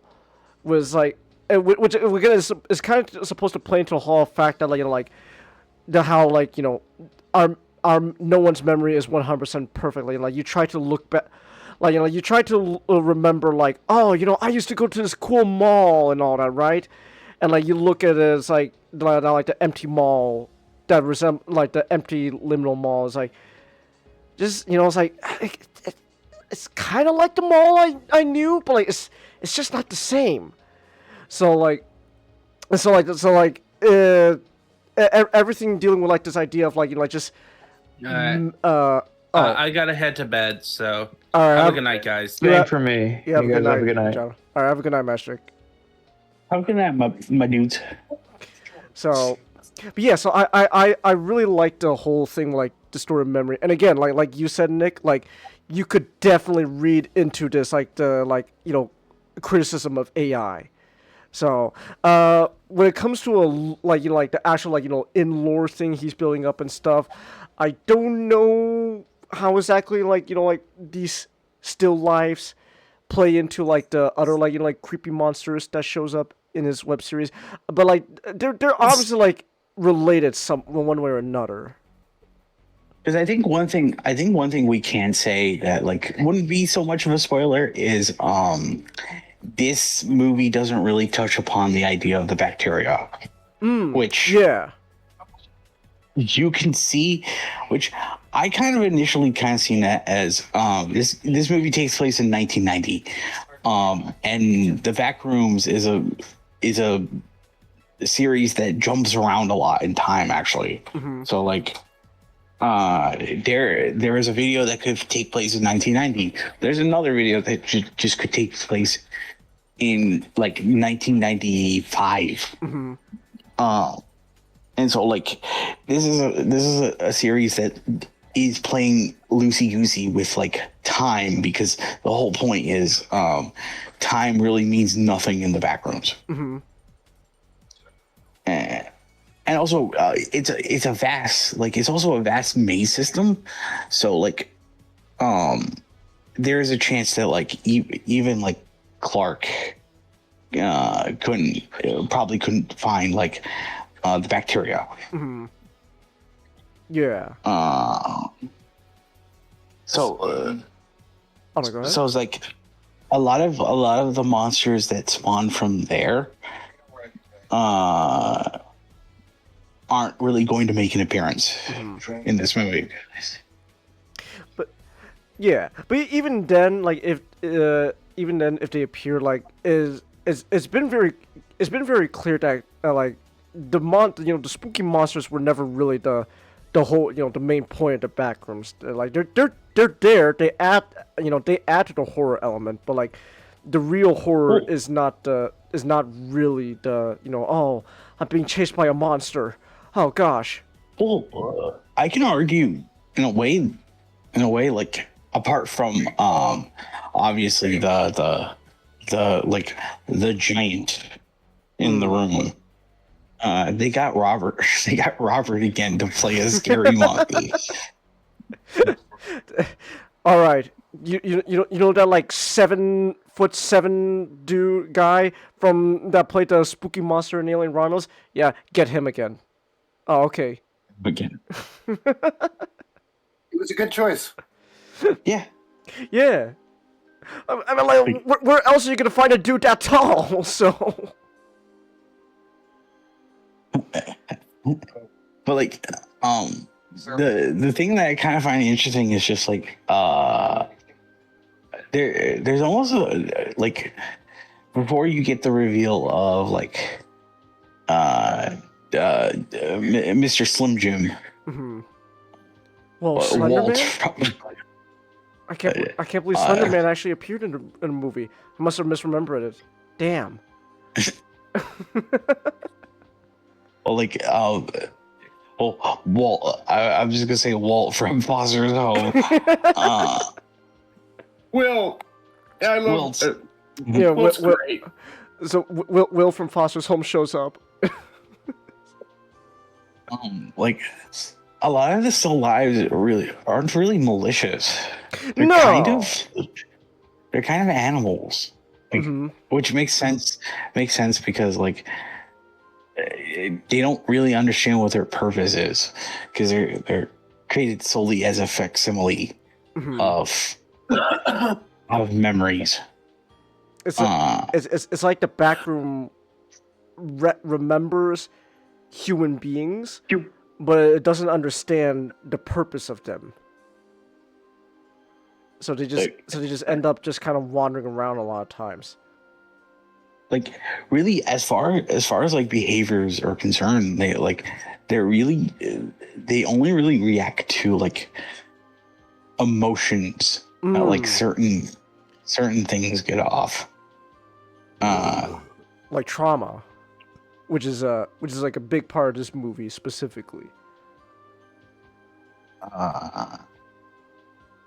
I really great, interesting thing that I heard from like I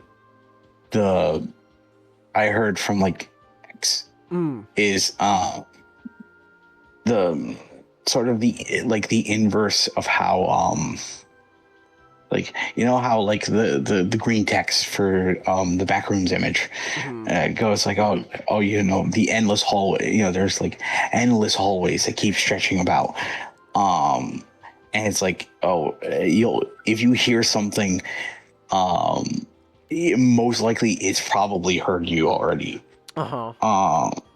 When I think her name was Emma. Or Mary, whatever two. When she first enters the back room and then she sees like the drawings on the wall, like the first person to ever find her is Clark. Again, not to give too much away, but like it considering you know what happens in the movie, like it's interesting to think that the first thing to ever find her in the back rooms was Clark. Yeah, okay, that is interesting. Yeah. So, yeah, was it? Oh, were you gonna say something now? What? No, I wasn't gonna really say much. Oh, okay. But yeah, there's a lot going on with this movie. Again, like obviously, you know, again, like you got like you got Kane playing around with ideas, you know, like, you know, past trauma and how that relates to, you know, like the memories and like how you remember it, and like how, like, you know, Backrooms is like distorting memory because like it can't remember properly. Oh, excuse me. It's all really fascinating. Like at the end of the day, right? Like we kind of pretty much set this, but like if you are like going into this movie expecting like a lot, like the, like, you know, like the lore to be answered and stuff, not really.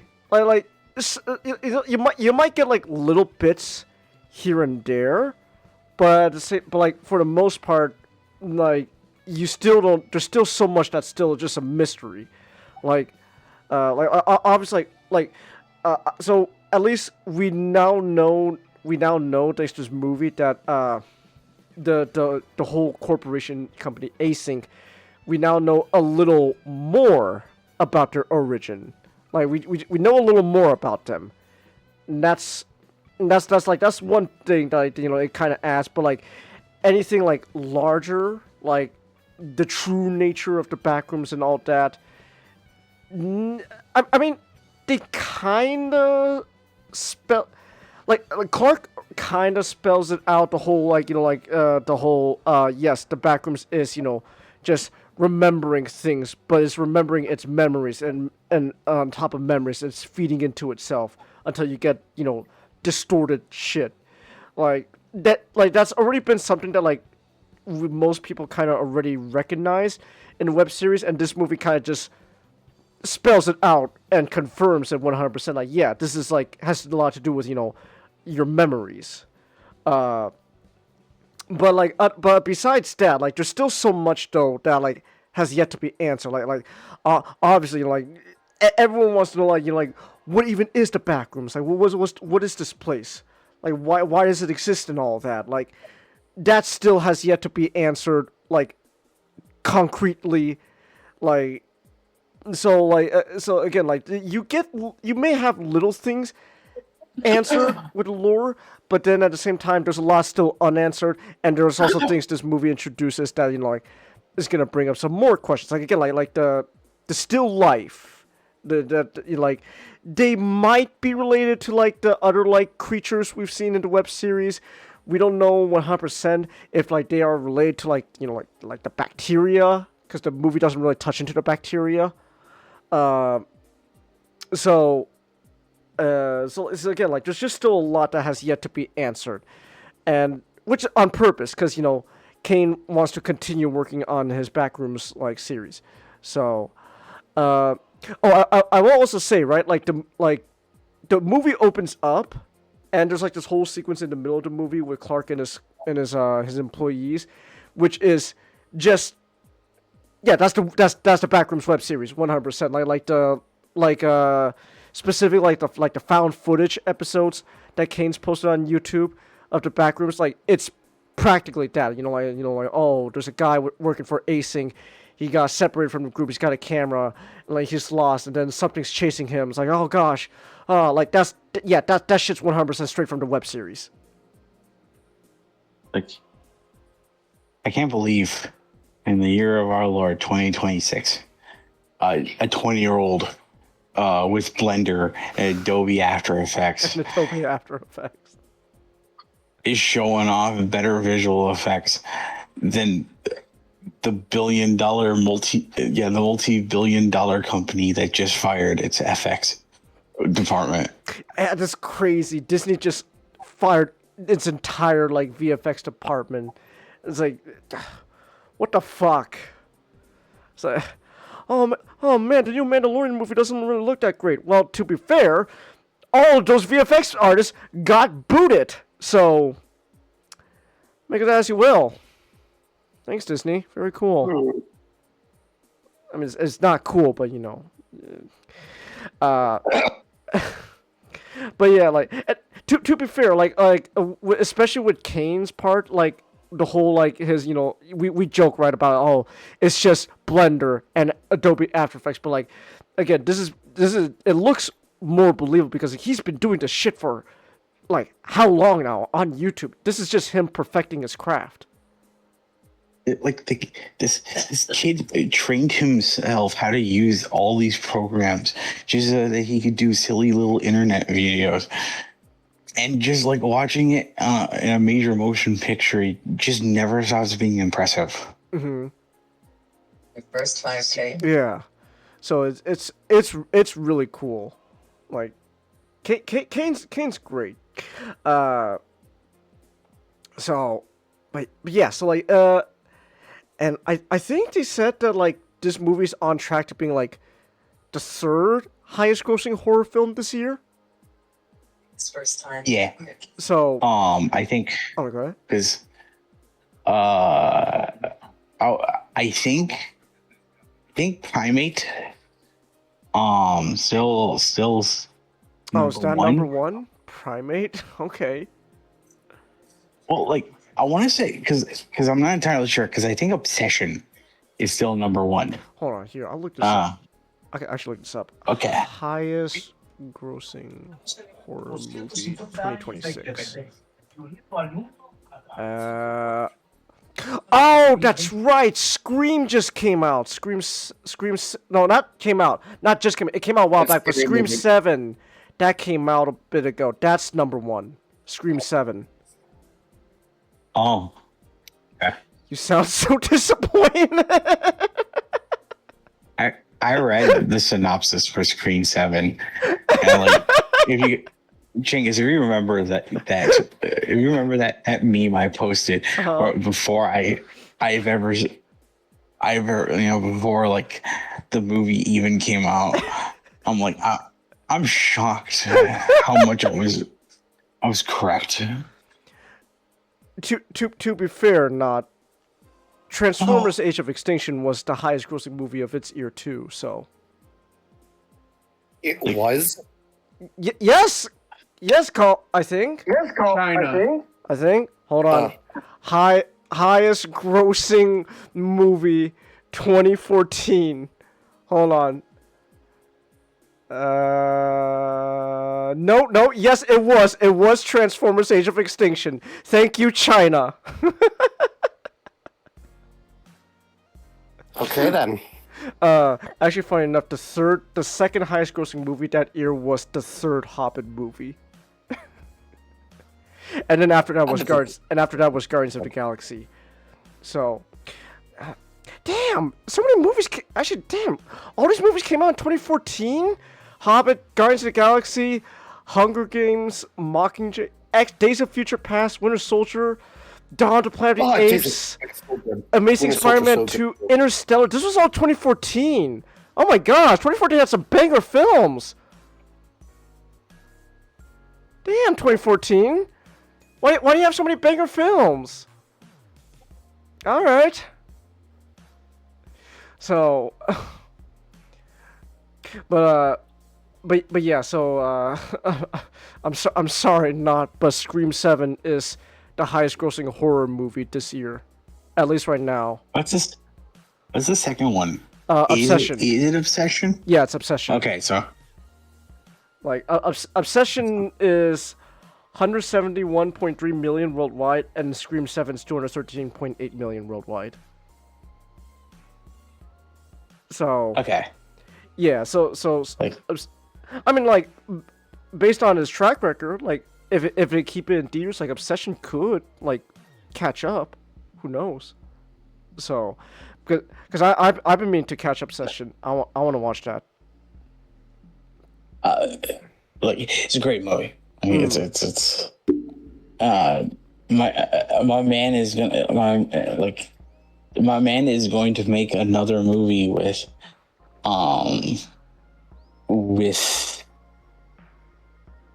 Aaron Paul and I forgot this other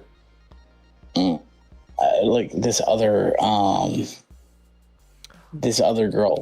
Hold on. It's called. And he's also doing a Texas Chainsaw movie. I'm like, oh shit, you're right. I'm looking at his filmography. He's got a Texas Chainsaw reboot coming up. Okay. Okay, so the movie you're thinking is next year. Anything But Ghosts. What is this? It's much better Grave Encounters, if you know what that movie is.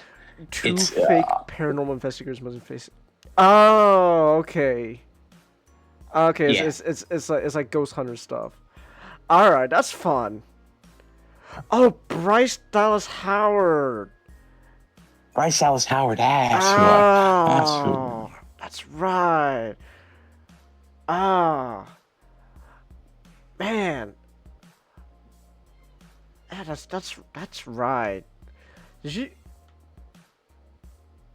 Man, okay. No, this is not me hating her, because I think she's a fine actress, but like, damn, she like I think like the last thing I remember her in was like, what was that movie? Like Argyle or something like that.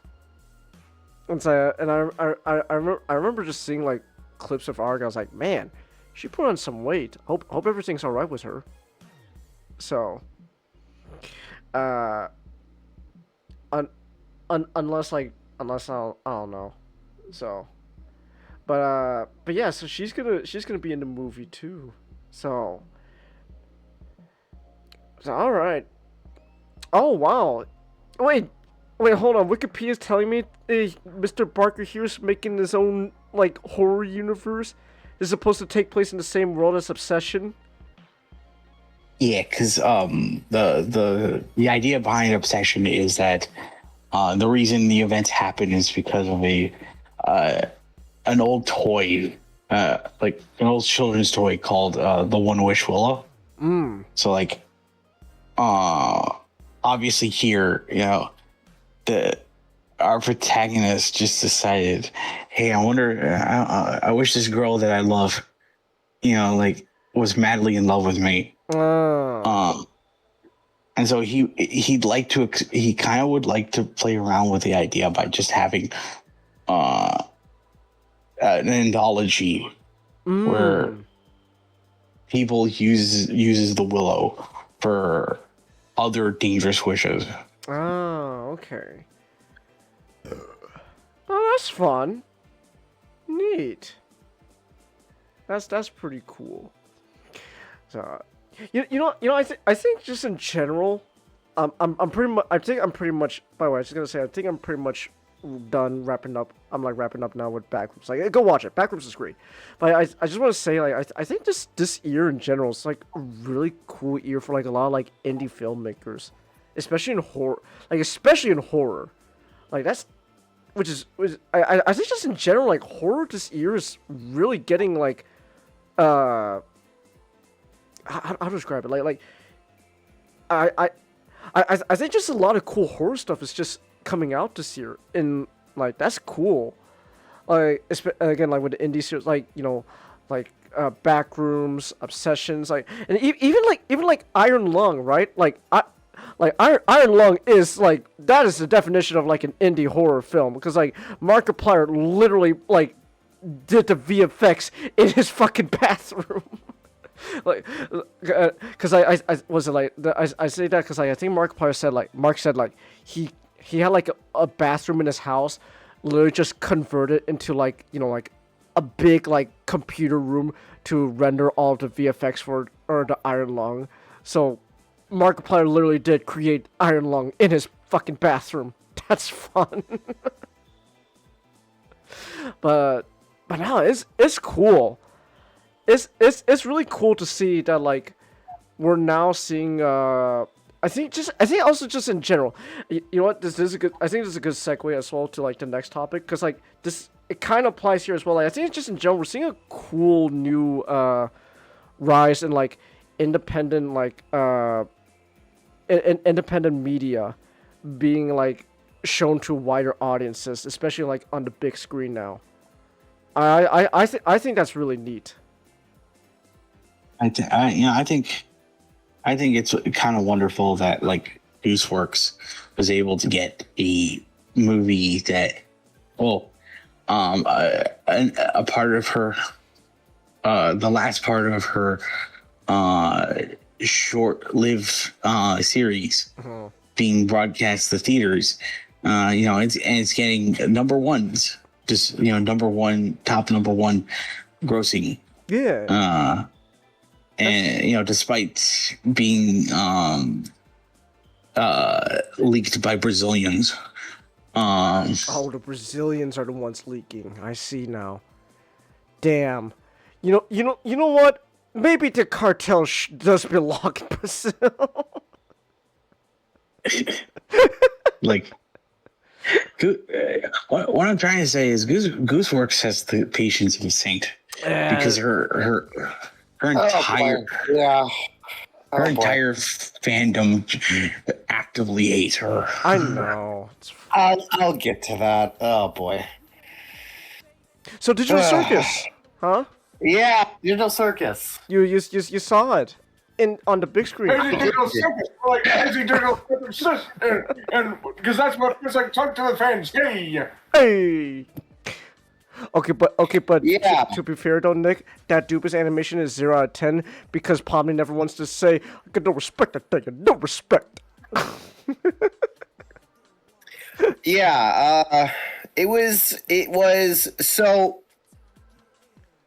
I'm gonna be honest. When I went into this, I was completely expecting a Minecraft movie type experience. Oh boy. Yowzers. I was expecting it.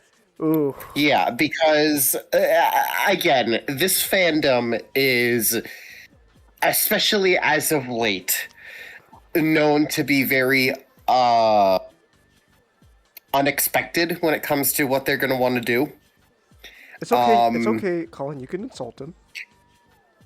They're fucking awful. Okay, They are. It's hard to like franchises. Like I know there's always going to be good people within the within the community. So obviously, I'm not going to say every person who likes Amazing Digital Circus is like this, but dear Lord, the attitude towards this entire fucking franchise has just gone so downhill, and especially given the last episode.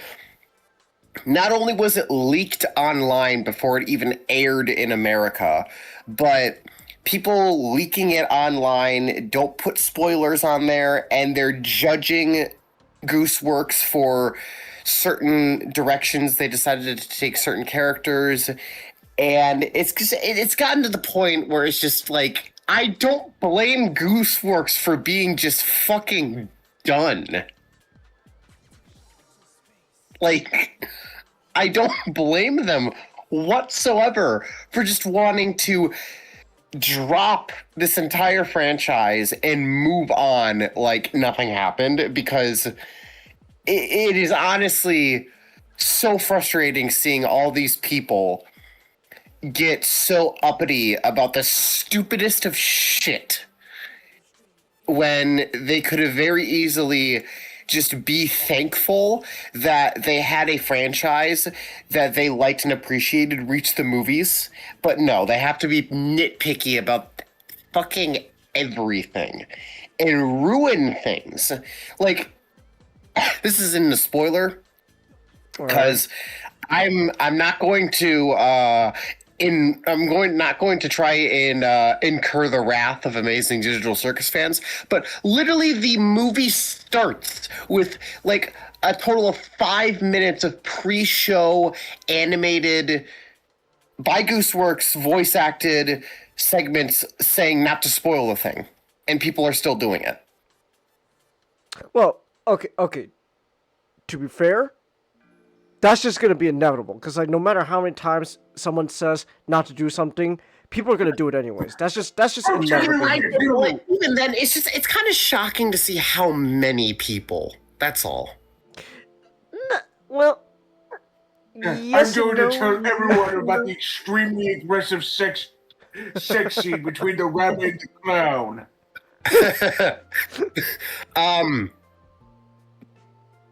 Yeah, but like, it's disappointing because Glitch Studios released another another show a while back called Murder Drones, which is really good, and that show also has its issues, but I think that show also could have been really good on the big screen as well.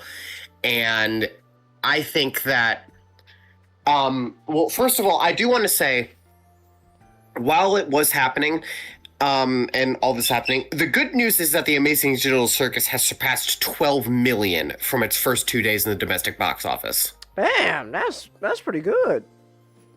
It earned a strong 8 million on Thursday and earned 4 million on Friday as an overall gross of 12.64 million. For was essentially like an online web series, like, yeah, that's pretty good. Nice. Like it was like, I'm happy that we're getting indie films like this being given to theaters, because it just means that we're going to get a lot more opportunities for stuff like this to happen. However, I'm hoping that the next time it does happen, it doesn't happen with such a controversial fan base. It's just, can I say it's hard. It's hard, yeah. I think I do want to say it is interesting that like a lot of this, like, terrible behavior really like came out like the like out just just start spilling out and all that when it was announced that this they were gonna release the episode on the big screen. Because like what's interesting is like what's interesting is like it's a limited theater event, so it's not gonna stay there forever. And what's really fascinating is people immediately thought that this meant the only option they could watch the finale of this web series was on the big screen, when they outright said at the beginning on the 19th. When they outright said in the beginning that like no, it's gonna come out on YouTube later, after the theatrical release. It's just you get to see it early on the big screen. So yeah, I totally agree, and it's crazy that people made such a big deal out of it. I for one think that we would want to have things like this happen in the future, where small people on YouTube create such a good series that it gets such good popularity that they're able to release it on the big screen and get money like that. I think that's something that we'd want to have happen more.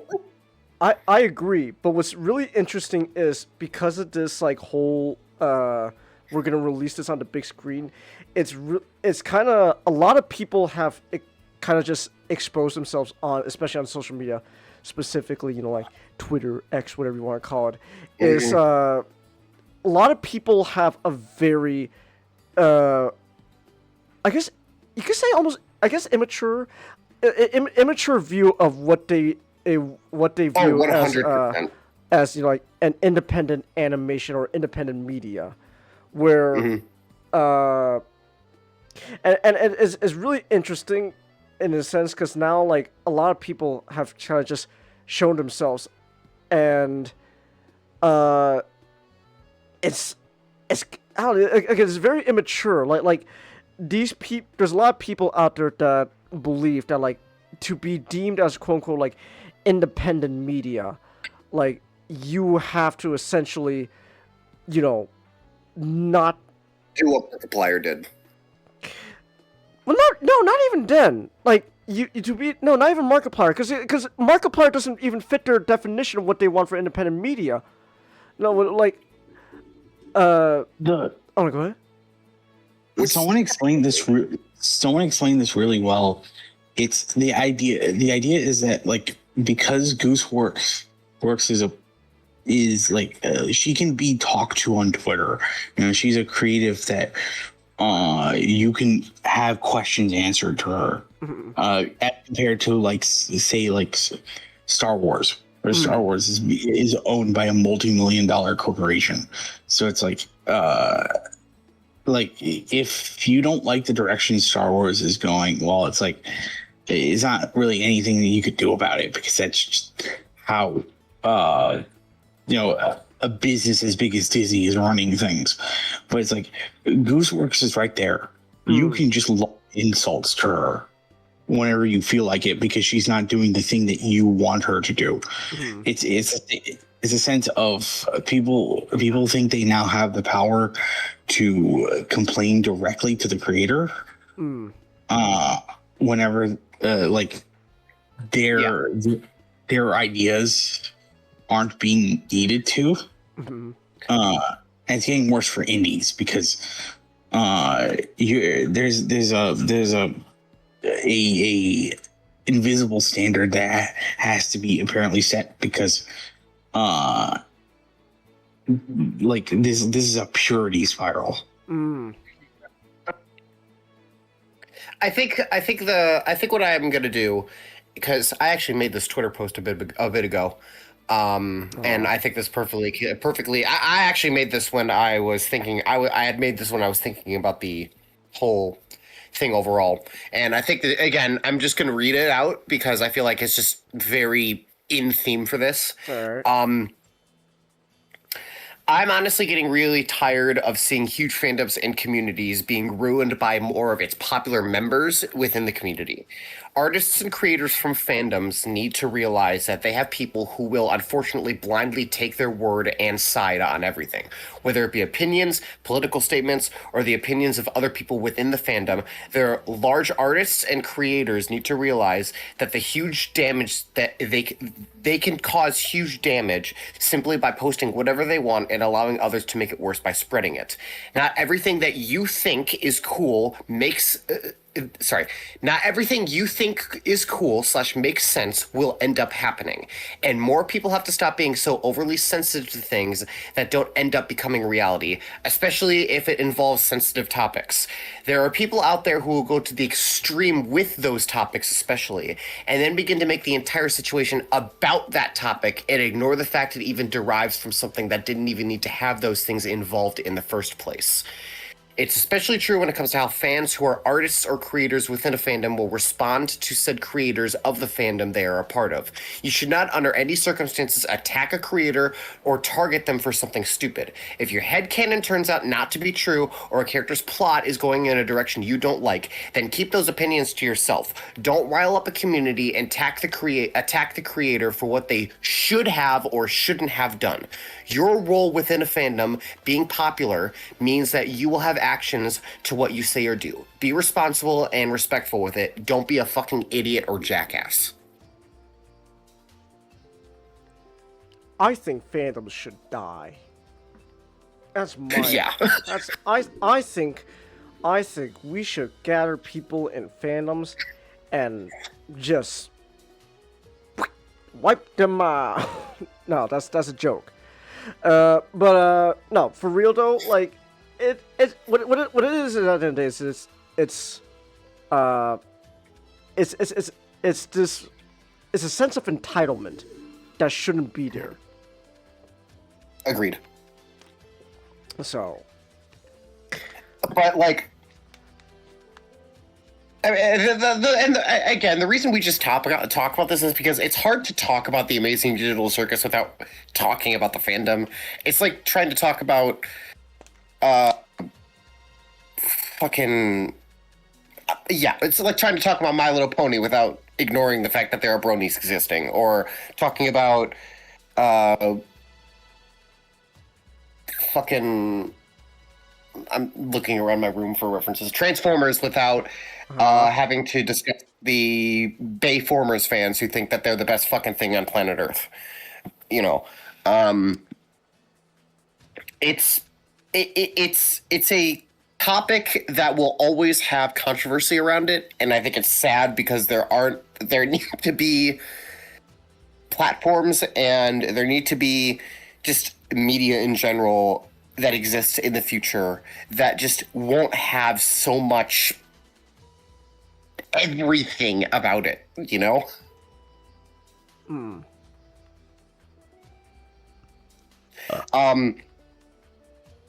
But overall, the last episode was pretty good. Well, okay. It was a trying not to spoil, obviously. The best I could say is that it's very bittersweet. Okay. Everybody will get the answers they were looking for from things that they were expecting. They're not, obviously, like I said in my rant, not every headcanon that a lot of people were hoping would be true ended up becoming true. Damn. But, so no sloppy sex scene between the rabbit and the clown? No. Oh, I'm disappointed. Gosh, Gooseworks, how dare you? Where's my sloppy sex scene? You bitch! Ah! I will say that I think the ending works. That's the thing. Okay. The ending is bittersweet, and there are a lot of people who are going to argue that it's not what we wanted, it's not a good ending, blah, blah, blah, blah, blah. I think for what it's worth, the ending makes sense, the ending works, and leaving off on the note that it did, I think is actually very clever, because at the end of the day, the digital circus isn't like previous glitch products like murder drones or other things like that. It's a show that's making that drives to make you think. Like, it's definitely one of those shows that has a lot of hidden meanings behind things, and it really makes you sit down and think, because at the end of the day, you're watching a piece of media that's inspired by I have no mouth, but I must scream. So Pomni that is one of the most... So Pomni does become a weird amorphous blob at the end. Got it. It's a show that I think people will appreciate more the older it gets, because people will have time to sit and really think about it. And I just hope that the reception that Gooseworks got from the show won't deter them from making something like this again in the future.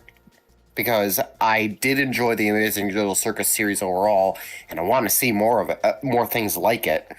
I just really hope that Gooseworks isn't turned down by the reception they got from their own fans, and that's the most important thing.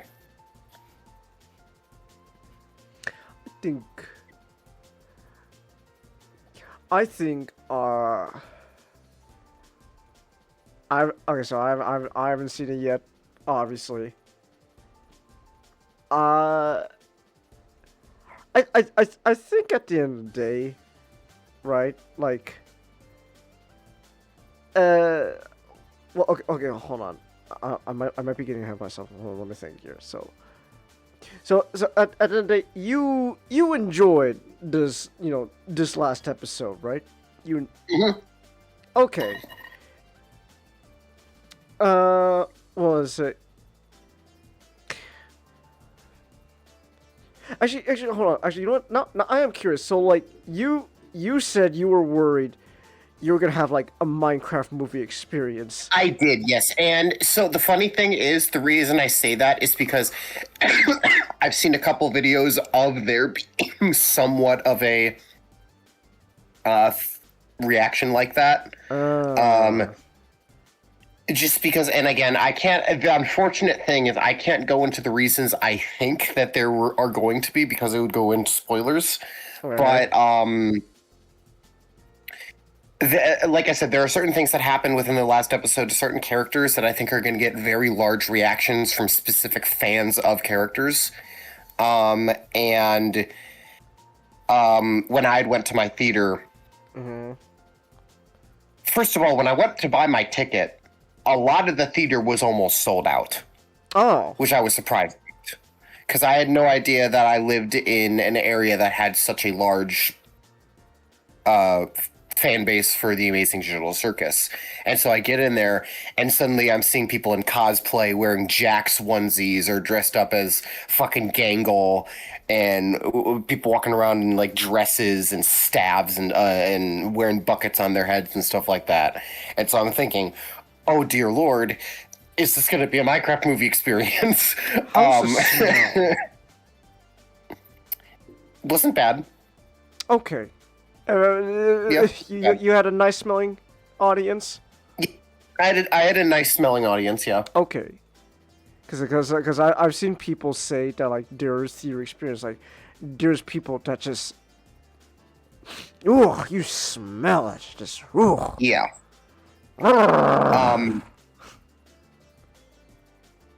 Yeah, like that one time when me and Nick went to see the South Park movie, and there ended up being a hooker in the same row as us. What? Nick, you did not. Yeah. You did not tell me this.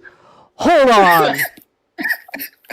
Hold on. I'm not joking. Me and Nick, we went to see the re-release for the South Park movie, and we're sitting in the theater, and I'm not joking.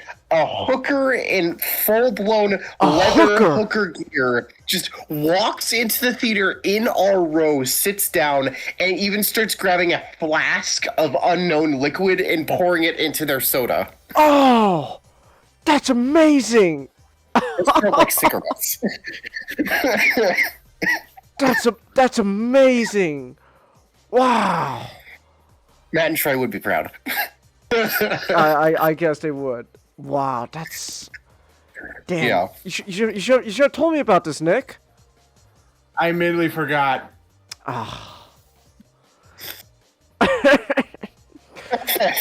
Yeah, we did get a new hookers in the Amazing Digital Circus. Thank fuck. And the reason I say thank fuck is because there's honestly, I wouldn't be surprised. I wouldn't be surprised. So, what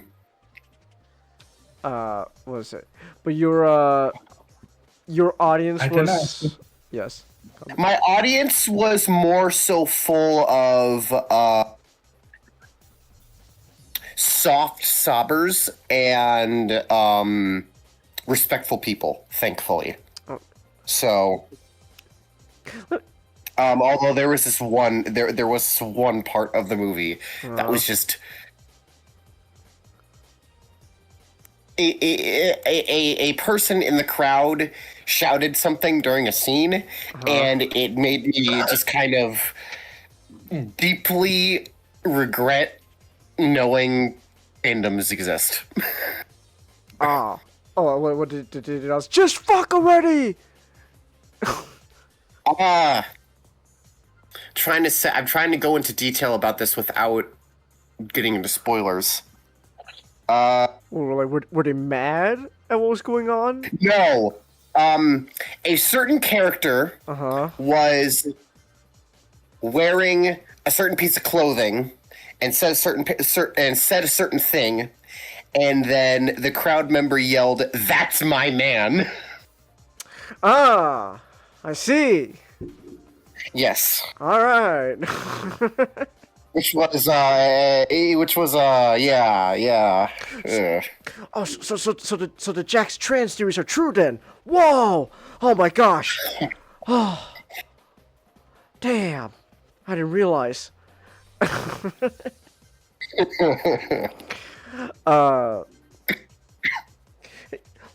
Actually, let me ask you, what like when you saw this audience, what would you say like the age demographic was? Can I? So that's the funny thing. What I didn't expect was for me to be sitting in the theater. My deepest fear was sitting in that theater and then running into somebody that knows me and/or I know them. Okay.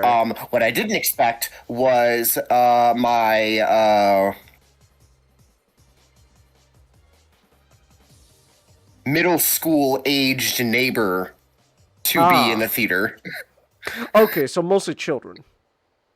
Well, there was actually, it was mostly people my age. There happened to be like a group of. There happened to be a group. Never mind. They're not paying the allegations then. Darn. That's a shame. Yeah. I would say that a majority of that theater was packed full of adults. Adults my age or slightly younger. Okay. Damn you, young adults! There were a lot more women there though than men, which was interesting. Can I say something? Yeah. That does not surprise me at all. That the majority of the audience was women. That does not surprise me at all. I didn't expect that. Because I was just thinking about it when you said the target demographic, and I was thinking about it, and I was like, there were a lot of females there. That does not surprise me. Oh, you know what? Oh, okay. Not to derail you, but you just actually reminded me. I forgot to mention this when I was still talking about the Backrooms. I just forgot about this. So when I went to go watch the Backrooms, right? Someone brought their kids. Oh my god! And it was so like they weren't sitting like next to me, but like there's like a seat or two between us, or like maybe three. I don't remember exactly. Don't remember exactly. Backrooms. It all makes sense now. Oh, but no, but like a couple seats between me and these kids, and there are points where they legit start like crying.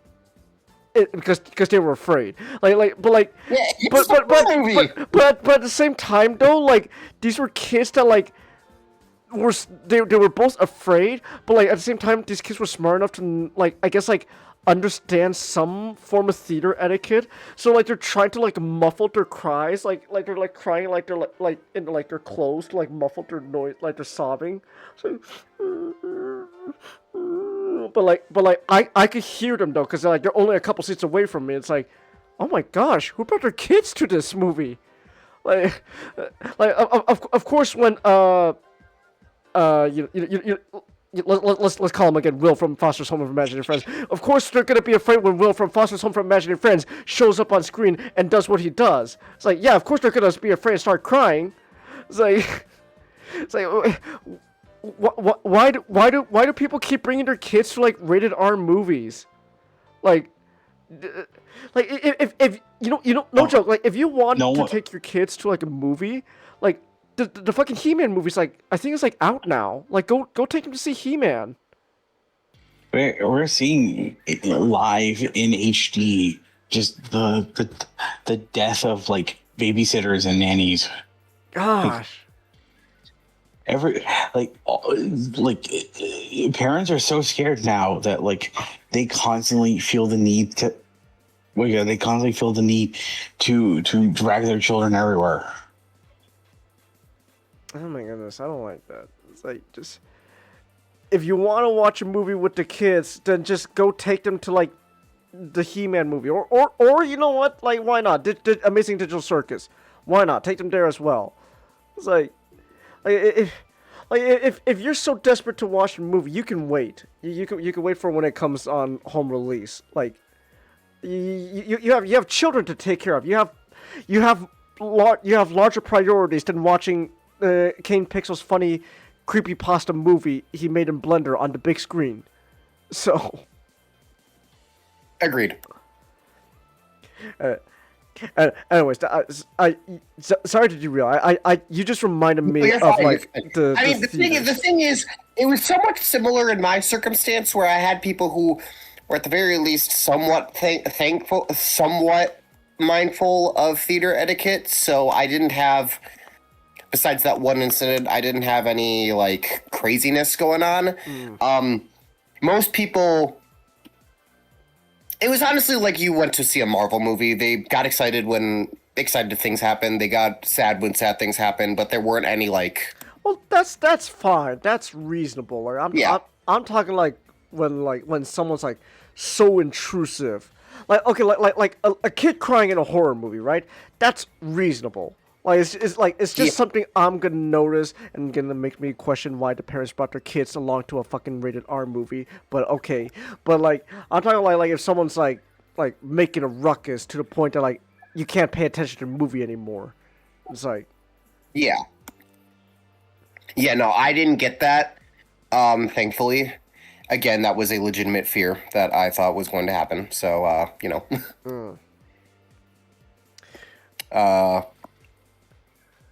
but thankfully that did not happen. So that's cool. All right. Yeah, I'm happy about that. All right then. But man, I need the last act to come out on YouTube now. I can't wait. This is all Gooseworks' fault. Damn you. Oh. Yeah, like I said, I really hope that this whole experience doesn't put off Gooseworks from continuing to do things, because I really do want to see more things by Gooseworks if it means getting very interesting and intricate plots like we did with Amazing Digital Circus.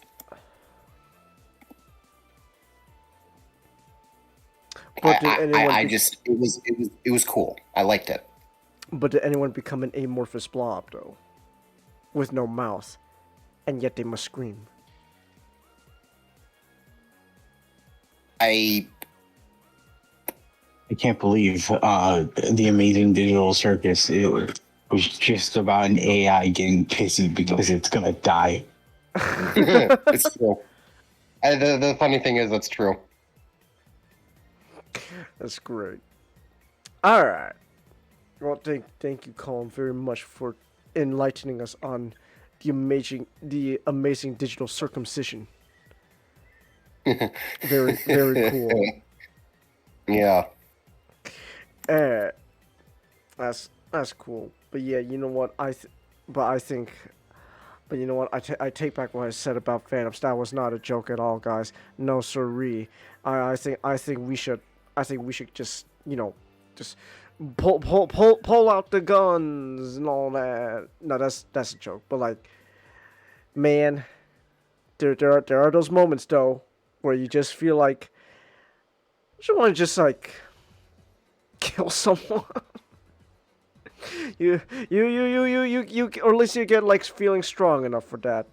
But you know what? That's okay. You could take out your feelings for wanting to kill people in other ways, like a video game about killing people.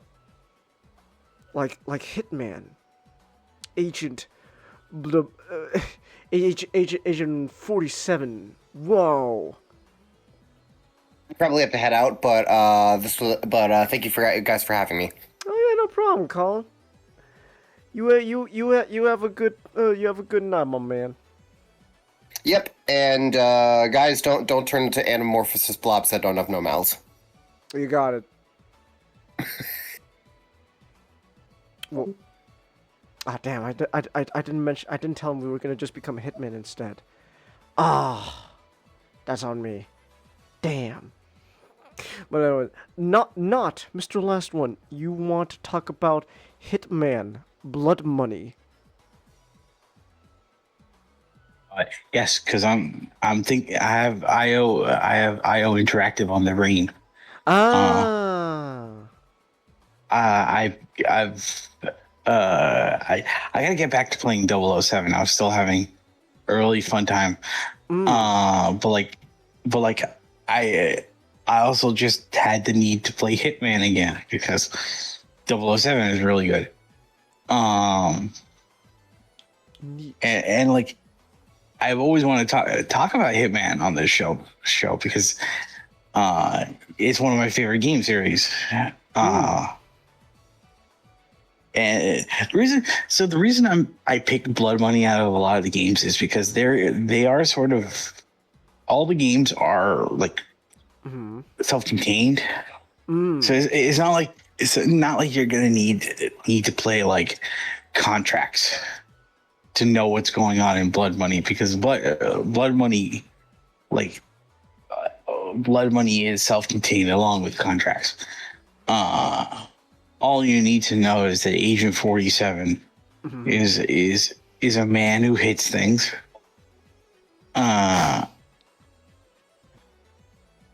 Well, like in all seriousness, it's like,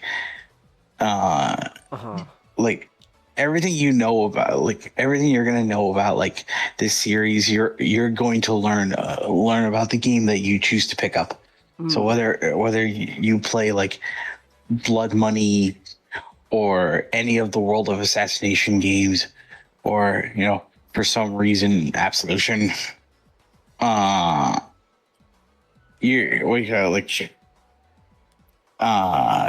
is gonna be really straightforward.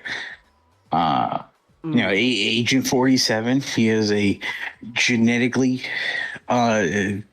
developed superhuman who was born in a test tube by the sperm of 5 men. No egg, to essentially be the perfect genetic assassin. And all the subsequent games after that is just about how he deals, with being kind of how he deals with the aftermath. An interesting aspect to like Agent 47 is in Hitman 2 Silent Assassin, the game literally starts off with him as a gardener in an Italian church. Mm. Because after the events of the first game where he kills his creator, in order to atone, Agent 47 found God. Oh. Okay. And then the Italian mobs takes the father, like the priest, who's been who allows him to like stay on grounds and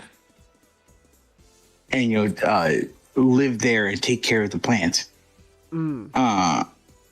Was like they got kidnapped by the mafia, and so he had to go back to being being being a cool hitman.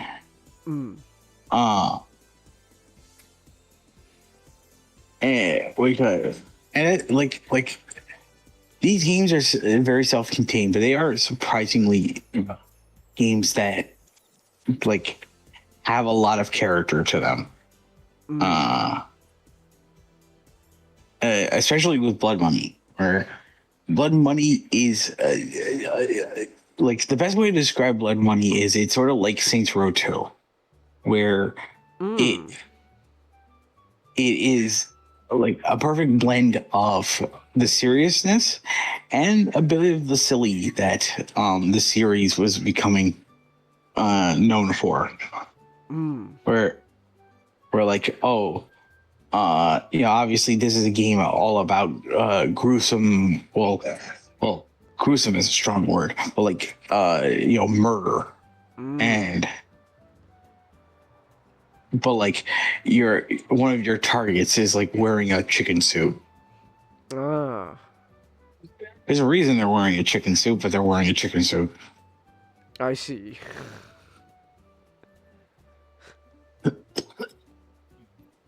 And then you get to wear the chicken suit.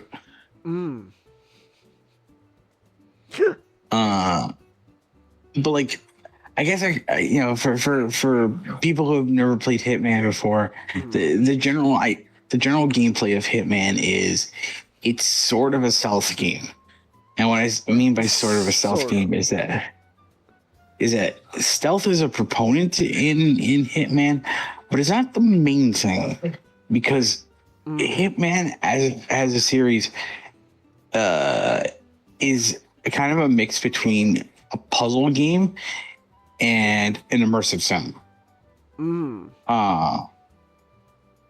Because the idea of the series is you are given you're given a level, and you're told, okay, this is the man you're supposed to reach and kill. You are given ample time before the mission to set out a loadout in case you need anything.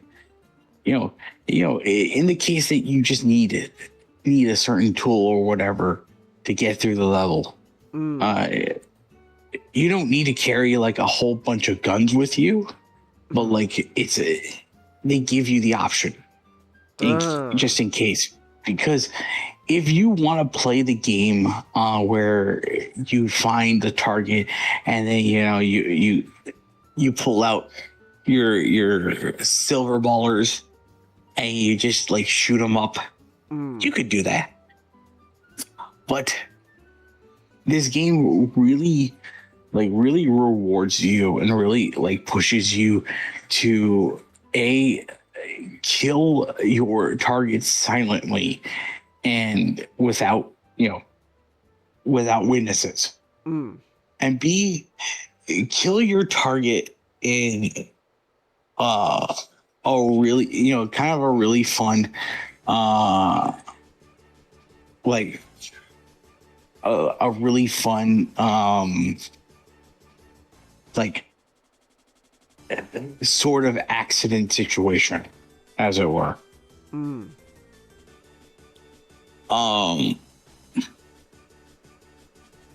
So like well, yeah, like a standard level will have you. Let me refrain from talking about the levels just yet. Heroes. Essentially, yeah, like you're told, try to kill your target silently, without anyone noticing, and try to do it in a cool way, and you get a better score at the end. And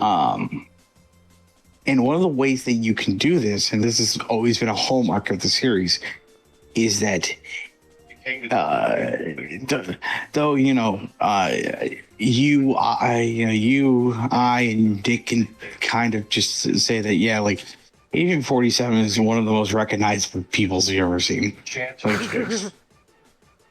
this is a man who is constantly scowling, who has a barcode on the back of his head and wears like a black suit with a red tie. Like, Get back. yeah. Even if you think like most white people look generic, chances are you're gonna remember Agent 47. Like, but like even then, like the game in lore, Agent 47 is kind of meant to be such a hodgepodge of many different people that like he could try as he will to blend into a crowd, and he does so by taking disguises, whether it be what he finds lying lying on a bench or on a table or such, or where he sedates a guard and he takes their costume. And like 47 will use that outfit to to get to like an area he couldn't do before, or an outfit that will help him like reposition the target to a way that is more advantageous to get them killed. And that, the disguises are one of the biggest aspects of the series.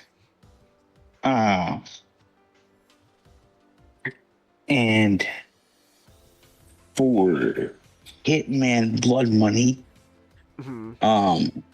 like I said, it's like a self-contained game. So one of the things that is great,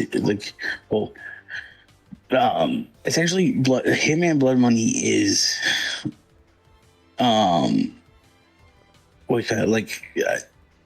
various different levels that has a framing narrative in the form of the former director of the FBI talking to a journalist about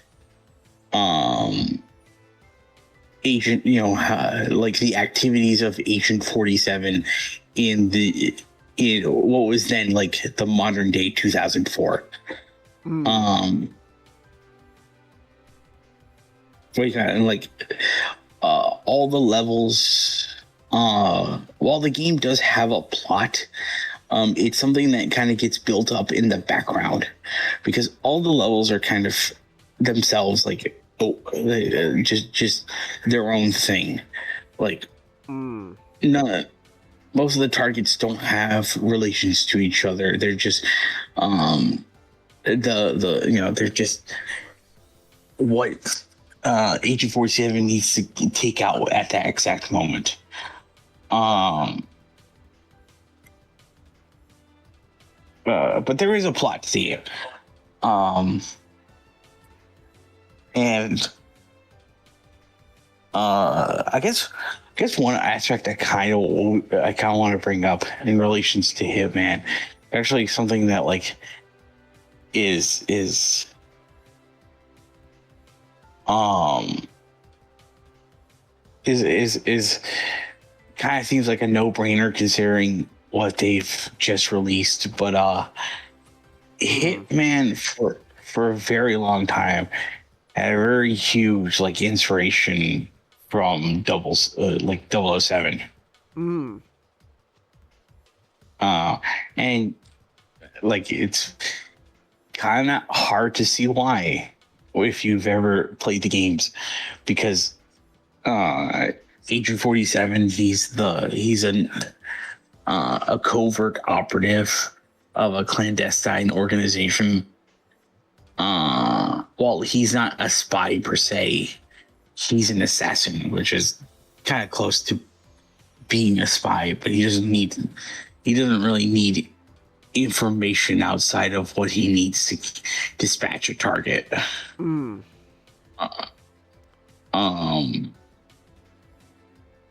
Also, like, kind of the really amusing part about like the Hitman series is a lot of the targets you take out, like, they're not very Hitman-esque.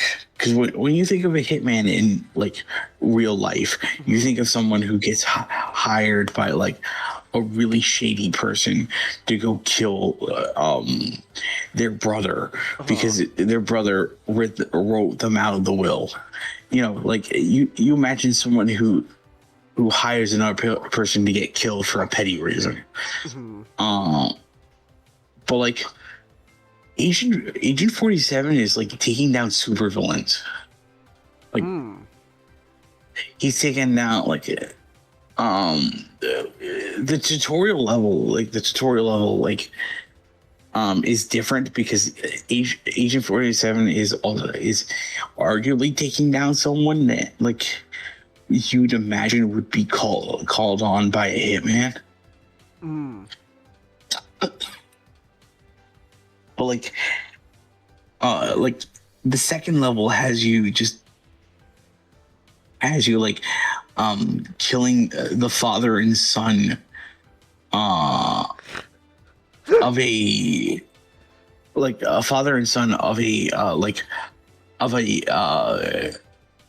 South American cartel.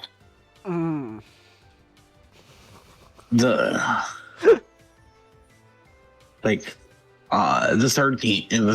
third level, which I will get into, you're killing you're killing an opera tenor and his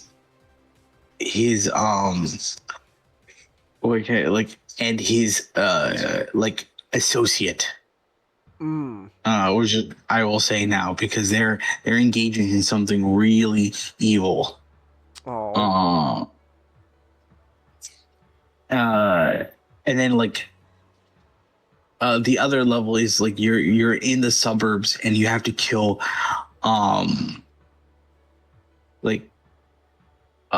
okay, so like well, like this does pertain to like somewhat shady operations where it's like, oh, you have to kill you gotta kill a gangster, like a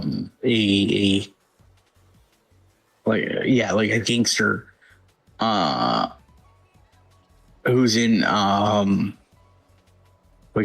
witness protection.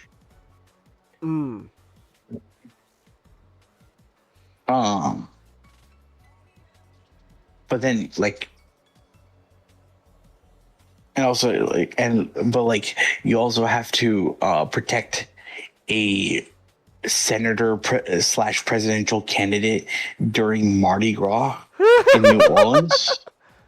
Okay, that's great. From being assassinated by a team of 3 people who are just wearing like festive chicken suits. That's amazing. It's like You know, it's like Agent 47, like Agent 47, like he's taking down like some really evil people, which is just like kind of really funny to think. It's like, oh yeah, you know, you imagine like a hitman, and you imagine it's like, oh, he's like this morally this morally questionable guy. It's like, no, this like Agent 47 just does more good in the world than he does bad.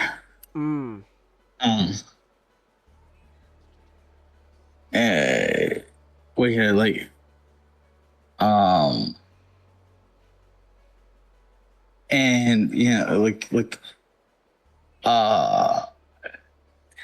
one thing I do want to do is I do want to talk about like really quick, not in depth, but like just talk about some of my favorite things in the levels, because Blood Money just shine in the fact that like all their level, like the levels are all like varied, and there's just fun things that you can do in them. Like the tutorial level, I feel like it's kind of the weakest, because it's not that it doesn't tell the tutorial well. It's just what the tutorial has you do is things that like normally, if you're playing the game on a pro level, you wouldn't really do. Like in Hitman games, you're not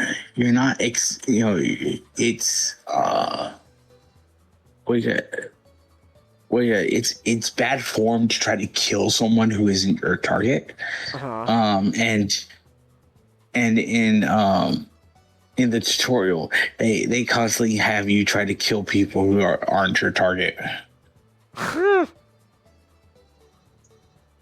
Because like if you kill simply your target and no one else, you get, and you do it stealth, you do it like without anyone noticing, you get the highest rating in the game, the Silent Assassin. So it's like the tutorial is just weird in how it tells you to play, when it's completely different to how the game expects you to actually play it. But essentially the game opens up with a father whose son got killed in got killed in a Ferris wheel accident. In the park of a really shifty and shady owner who got off scot-free. So in his he finally comes to his senses in his grief to take out a hit by calling the agency. So the first level is you killing the scumbag owner of this amusement park. All right. And like, it's a good tutorial, despite the fact that most of what it kind of teaches you is stuff you're probably not gonna is stuff like, if you're like me and you play a certain way, you're probably not gonna use some of this. But it's good to teach you like specific things in case you want to be like a little bit different and creative. But like then the next level is really straightforward, because like in the cartel, like we go with like the father and son, you go to their vineyard in Chile, where they're where the vineyard is obviously a front for their illegal drug business. But it's like they're having a party because they're unveiling a wine based on a popular B movie star. and so Agent 47 has to infiltrate the villa to kill the father, and then he has to go into the wine, the wine cellars to go kill the son.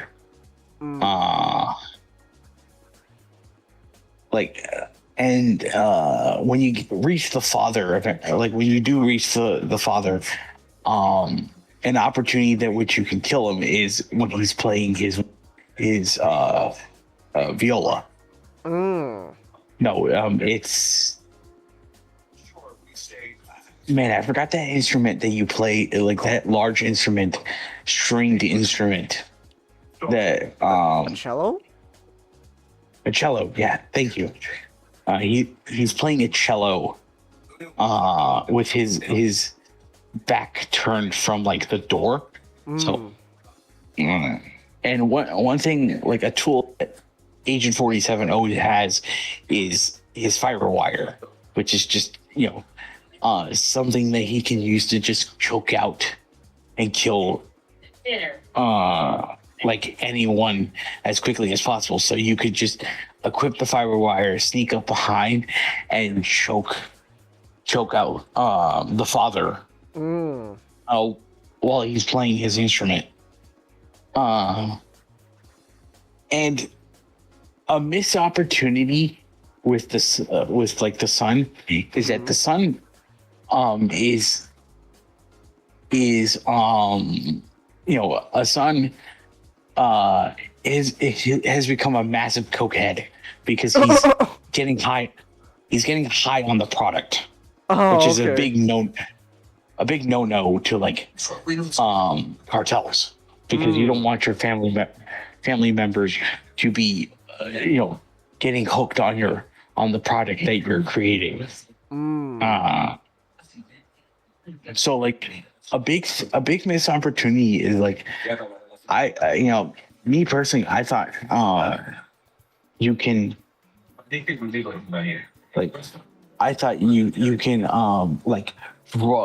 can poison his his cocaine. When he goes to like snort it, he'll the poison will enter his bloodstream, and that'd be an easy kill. It's like, no, like possible ways for you to kill him would be you could wait till he's at a corner, a dark corner, and it's sort of risky where you could blow up like a scaffold, and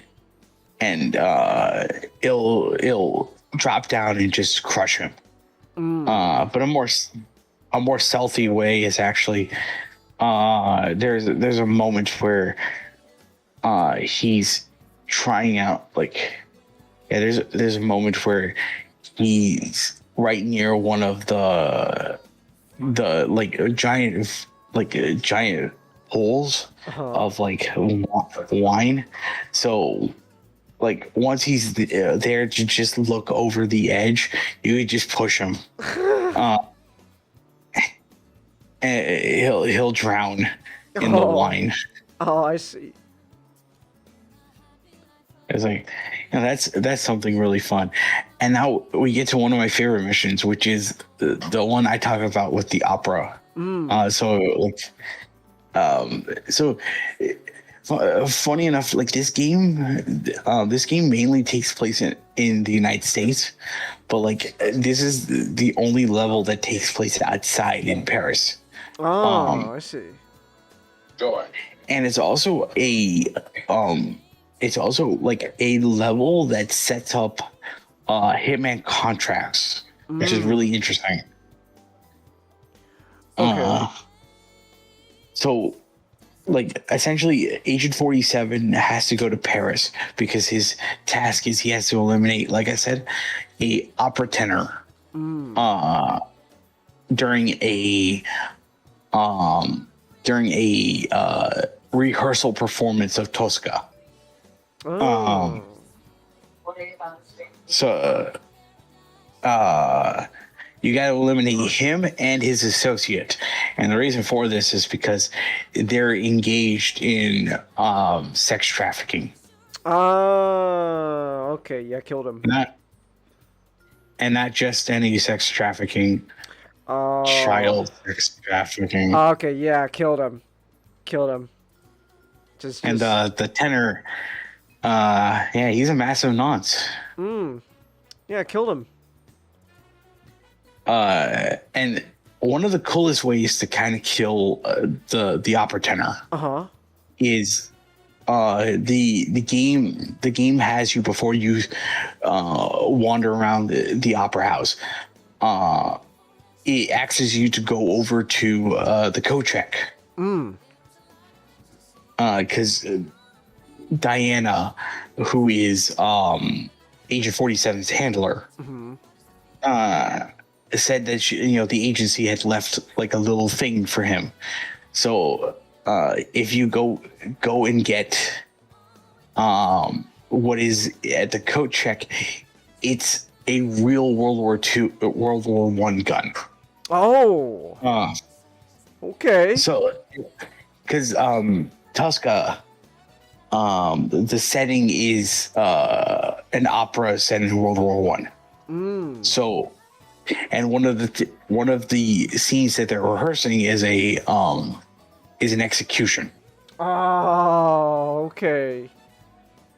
So, like, if you can manage to sneak backstage, and go to like their dressing rooms, you can switch out the executioner's fake gun with the real one. Oh, okay. And so it goes off during their performance. And the double whammy that I try to do is that like once like I go all the way to the roof of the opera house because there's a giant there's a chandelier in the atrium. Well, not the atrium, the auditorium. There's a giant chandelier, and so once you go into the roof and up in the scaffold, there's the winch system. And what you could do is you could plant a bomb in it. So once Mr. Nonce, Mr. Sex Offender gets killed by the actual gun, his bunny comes running towards him, and so I detonate the bomb and drop the chandelier on him. That's great. It is.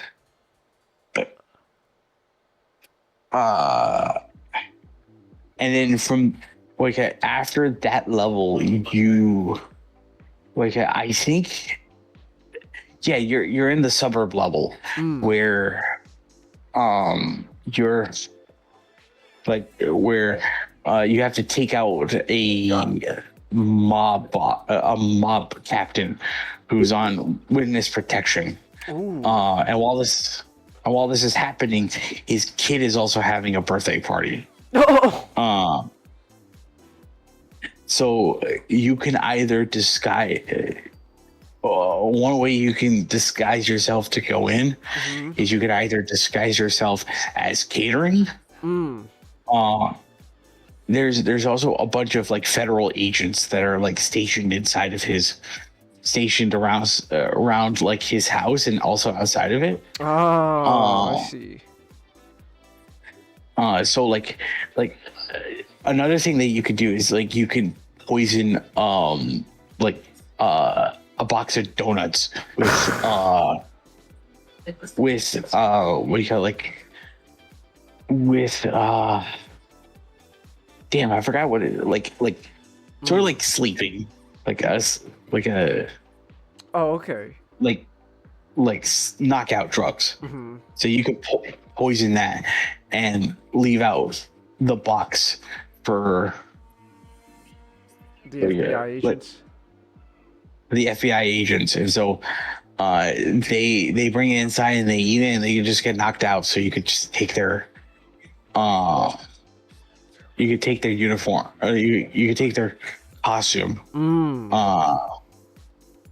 to go inside with. And not only do you have to kill like this mob boss, but you also have to steal important information around the neck of his wife. And one of the ways you could do this is you can either the messier way is you can either use too much lighter fluid on the grill. So once she goes near it, once she goes near the grill, it blows up. And you could just take the drive from her neck. All right. Or the kind of stealthier way is that she's obviously having an affair. And the funny thing is like she's having an affair with the clown. So if you dress up as the clown,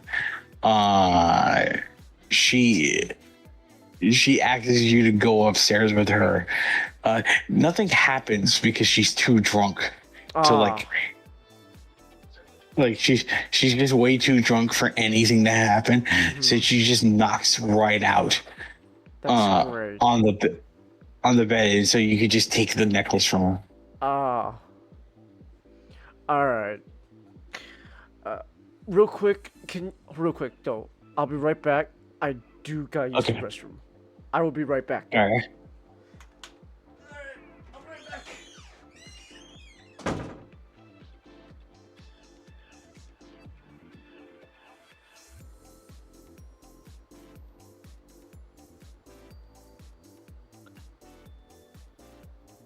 Hey, SGD. How are you been? Konnichiwa. O genki desu ka? Dang, you're almost there. You're almost to Nippon. I got back from the back rooms. Oh. I got out okay. I'm fine. The monster that I ran into is not so okay. We got it coming. Well, I am just glad that you got out just safe. I'm sure you gave that monster nightmares.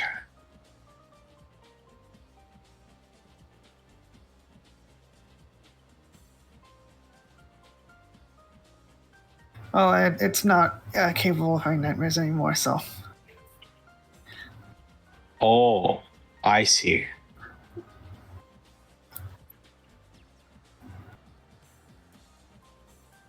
Yeah, I watched the movie like, why didn't she just eat the monsters? You stupid? That's what I would do. Why don't you just simply just eat the monster? Like, perhaps she was waiting for Sweet Squeak.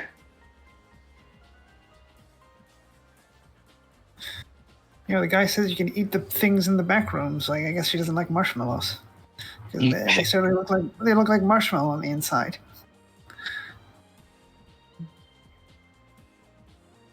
She knows that marshmallows are made from pig's feet, so that's why she abstains.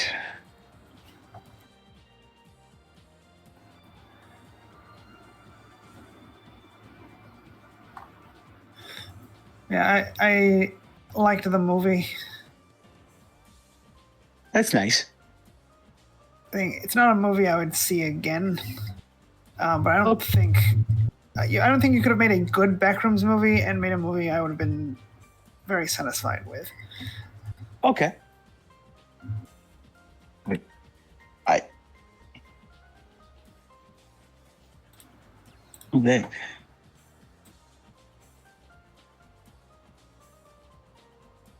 I understand that.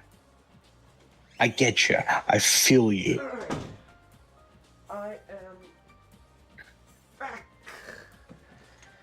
All right. Where were we not? Like like. Wait, I will mention the next mission, but like really quick. I was talking to our Oz friend here, Chanus. And hello. And he was he watched the funny little Kane Pixels movie. Oh, what'd you think? I enjoyed it. Yeah, that's nice. It's not a movie I would see a second time, but I don't think you could have made a good Backrooms movie and a movie I would have found very satisfying. Ah, I see. All right.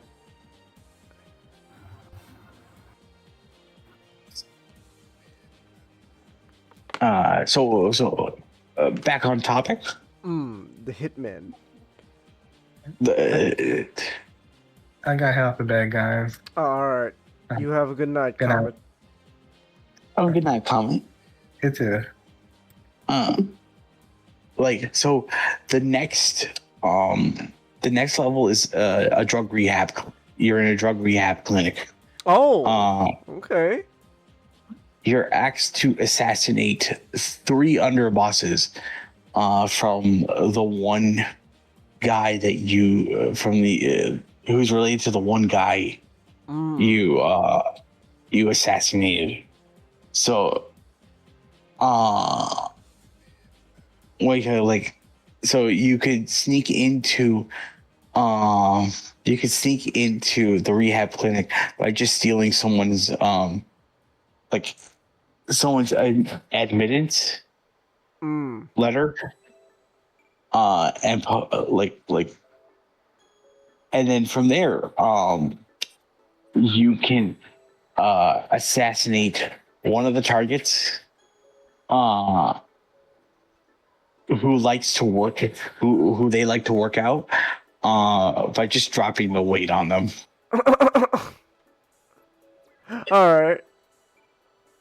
And then there's another target who either you can kill him by poisoning the alcohol that he's keeping hidden inside a globe,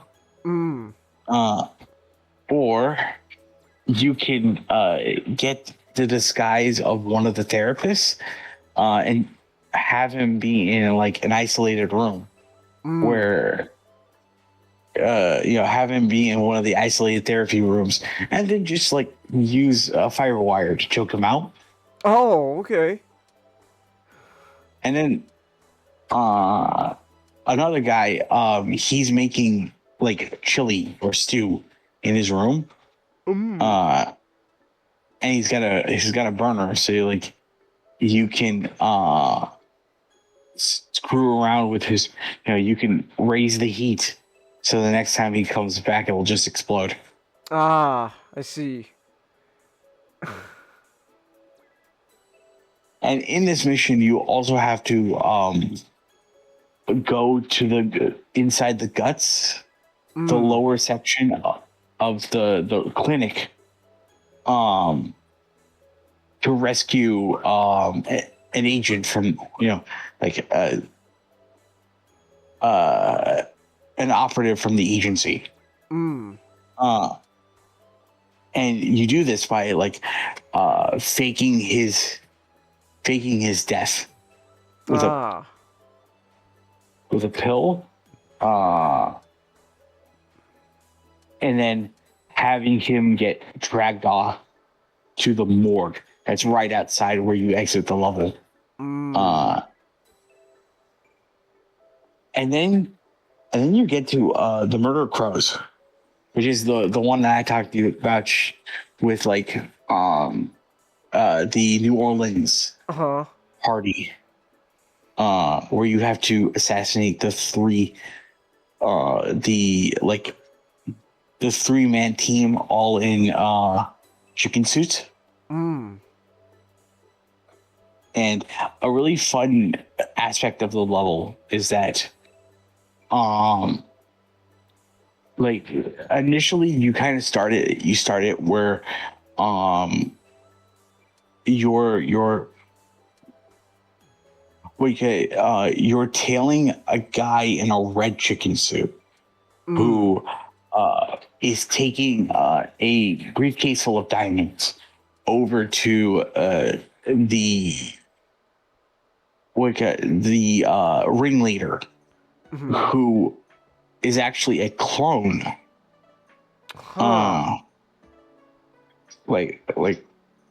And this is part of this is sort of part of the overarching story of the game, where one of the biggest scandals in American politics is cloning. Oh, I see. And the person, the assassin, the target that the political the presidential political candidate that's being targeted by the 3-man team is against cloning. So you you grab if you if you subdued the guy in the red chicken suit and put it on and steal the diamonds, you're allowed to go into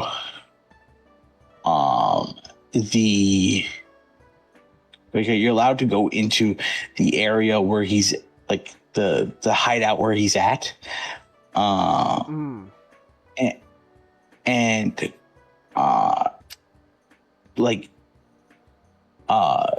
bring him the diamonds, and that gives you the opportunity to be in his room to kill him and hide his body.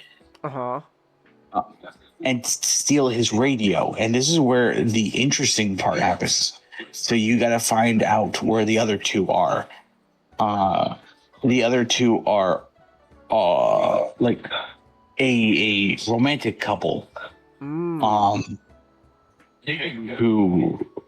come from a gymnast and Olympic background. And the way you try to figure out they are is because they're giving updates as to where the female is giving updates to where she's heading to next. And they're also doing this by they're also doing this while also just flirting really explicitly sexually. Oh, okay. And the way to find because once you kill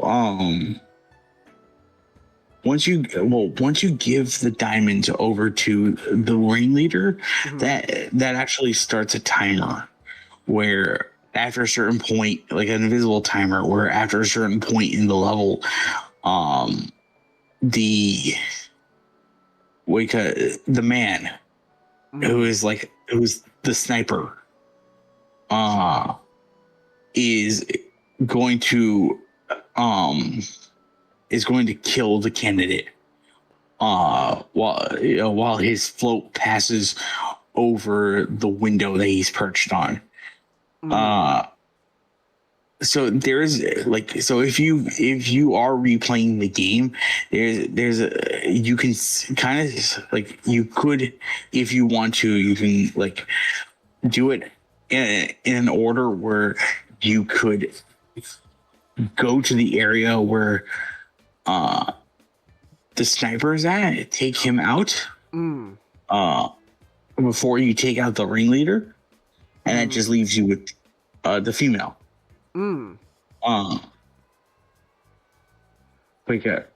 But you still have to get her quickly if you take down the ringleader next, because once she knows that her lover boy is killed, she goes on a psychotic rage.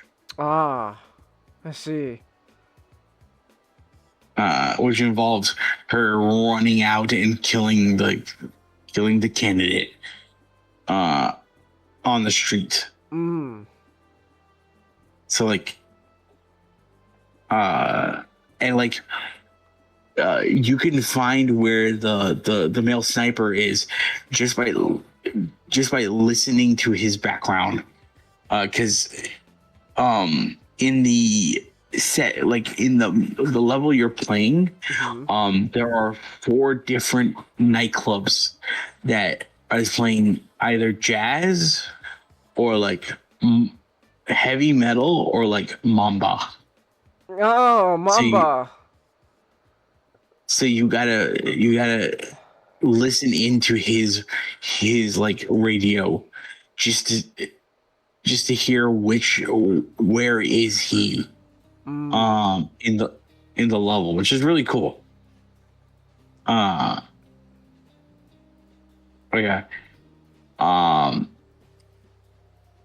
And I guess I don't want to recount all the levels. But like I think a really standout and funny level that I can kind of talk to you about is the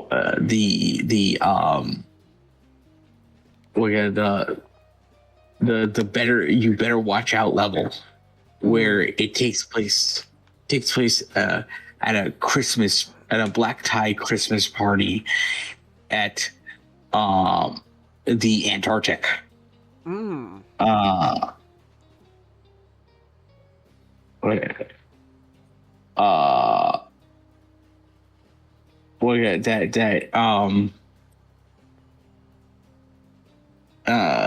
That's being hosted by a sleazy pornographer who routinely catalogs blackmail from important figures, and you're being hired by the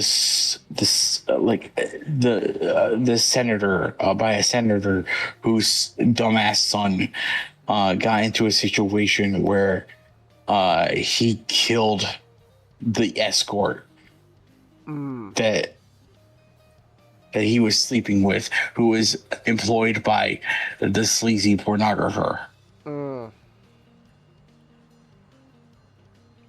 So you have to assassinate both the son and the pornographer.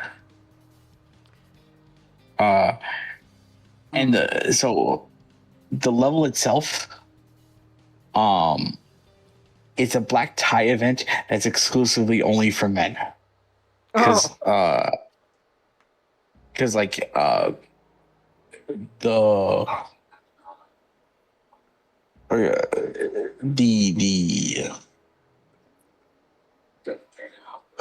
my bad.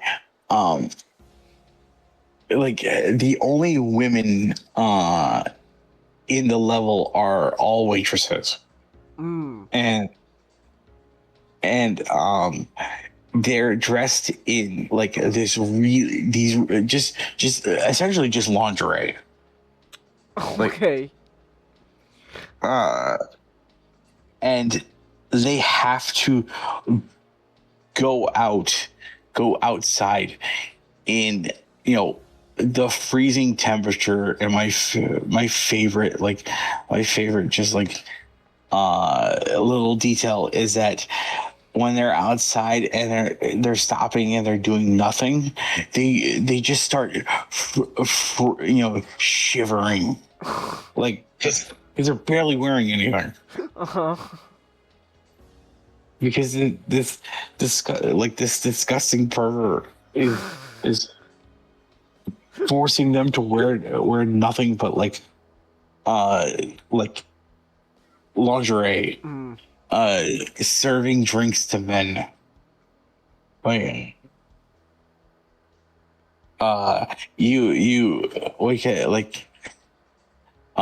You can poison. Oh, all right. You can poison a drink from the dumbass son with like roofie. Oh, okay.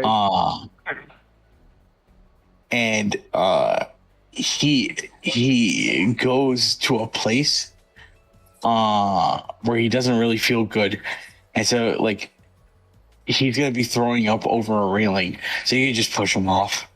Oh, okay. And then you gotta go up there and kill the pornographer. And a thing that you have to be worried about is he has a dog that will yap and bark if it notices anything. If it notices anything, suspicious. So you gotta make sure that you steal a sausage from the kitchen and drug it with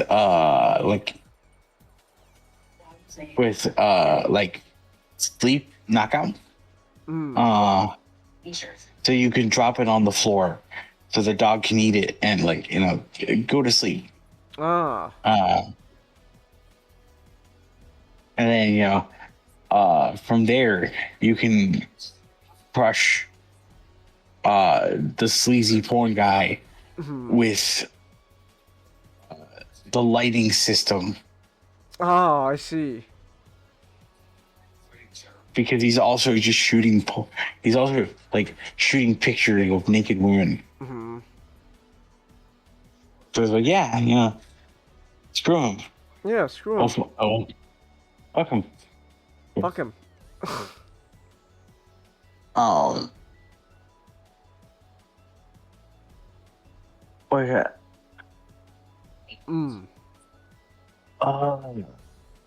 Yeah,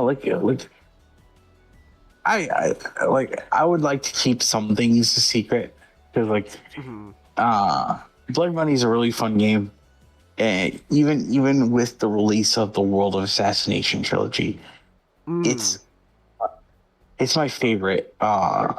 It's still my favorite of the Hitman games.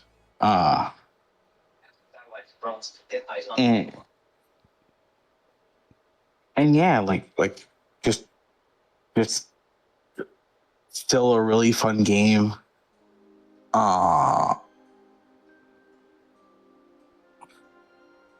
It's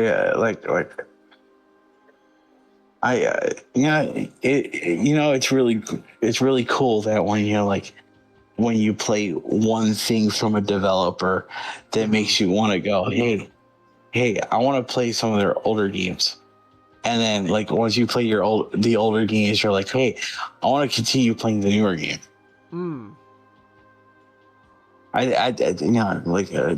In short, what I'm trying to say is, I think IO Interactive cooked. And those Norwegians can cook a really good meal. Nice.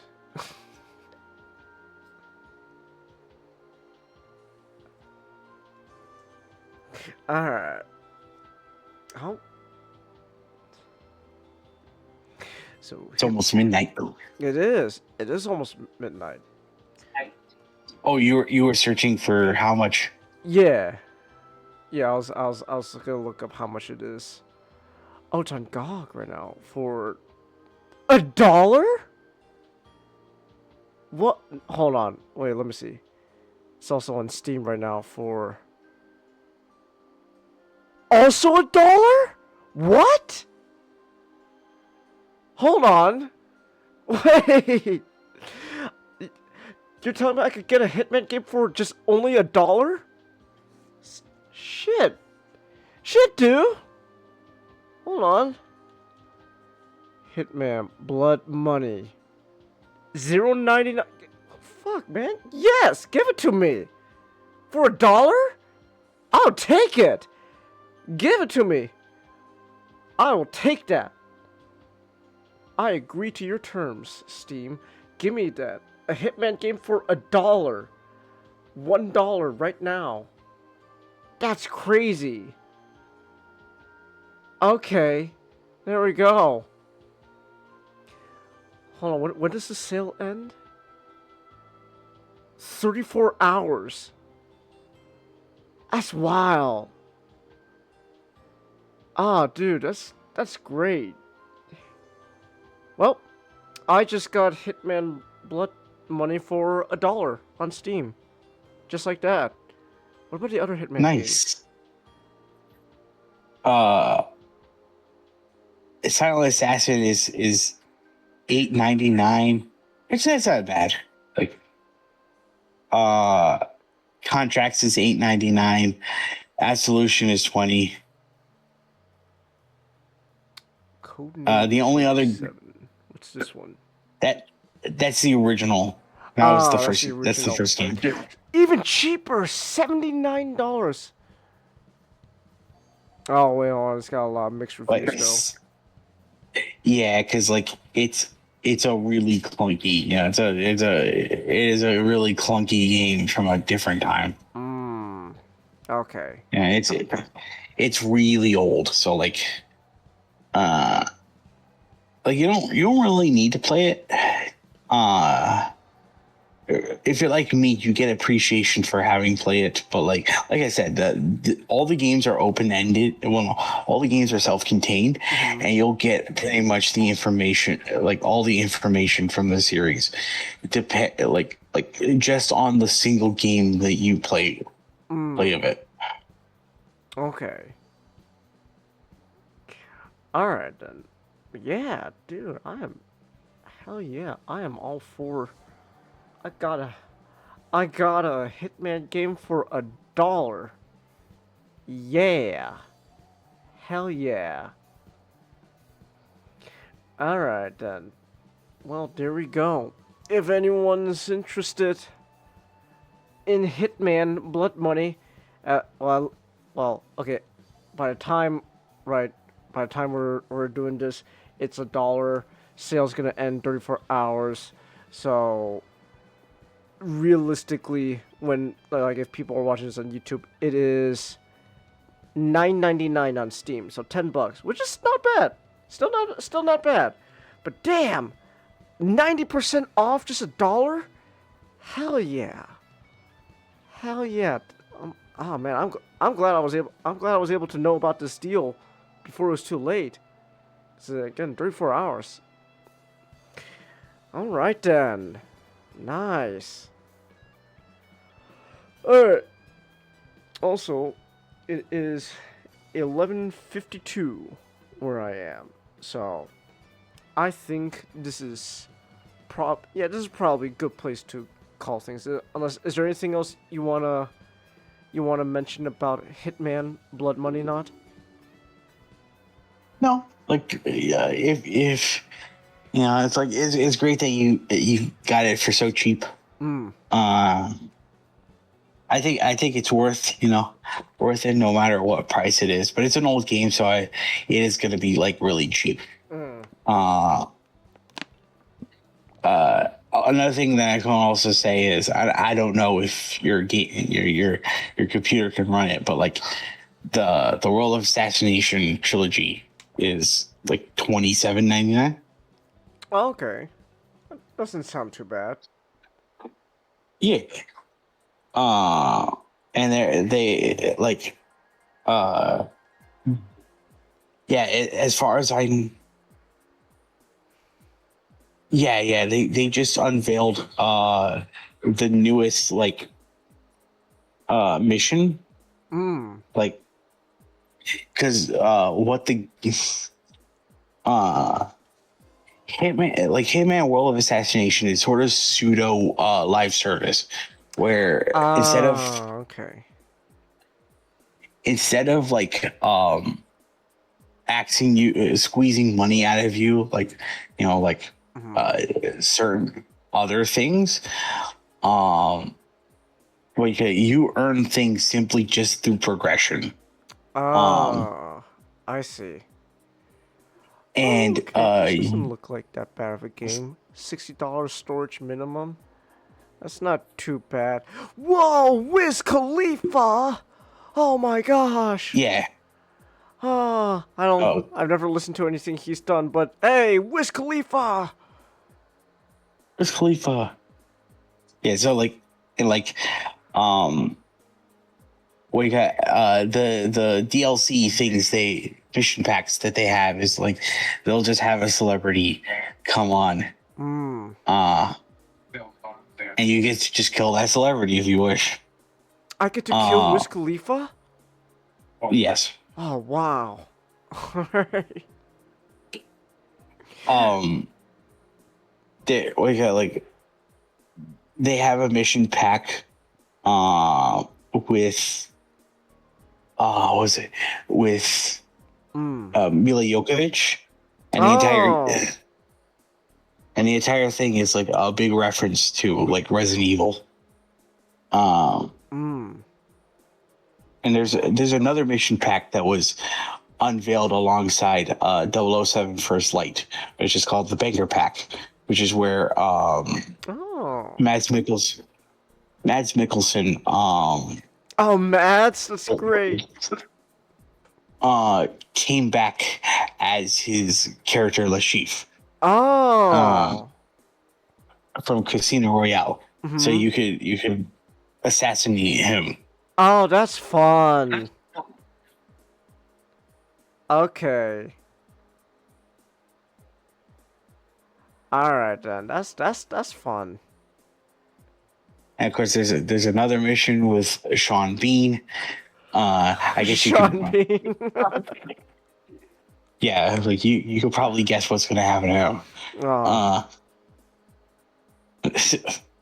And there's another mission with Jean-Claude Van Damme. Oh, really? It starts. Hold on. I'm looking this up. Jean-Claude Van Damme. Hitman. Oh, that's great. That's great. I love Jean-Claude Van Damme. All right.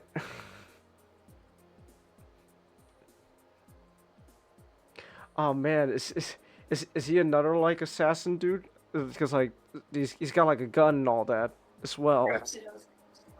In his mission pack, he's a guy who cloned himself. So he has like a whole bunch of just clones around his level. So you just gotta kill. You just kill a bunch of Jean-Claude Van Damme clones. Yes. That's beautiful. And there's a thing where he's in a hydraulic press. Where he's obviously doing his famous thing. Where he's stretching. He's doing a beautiful spread. He's spreading it, and you could either extend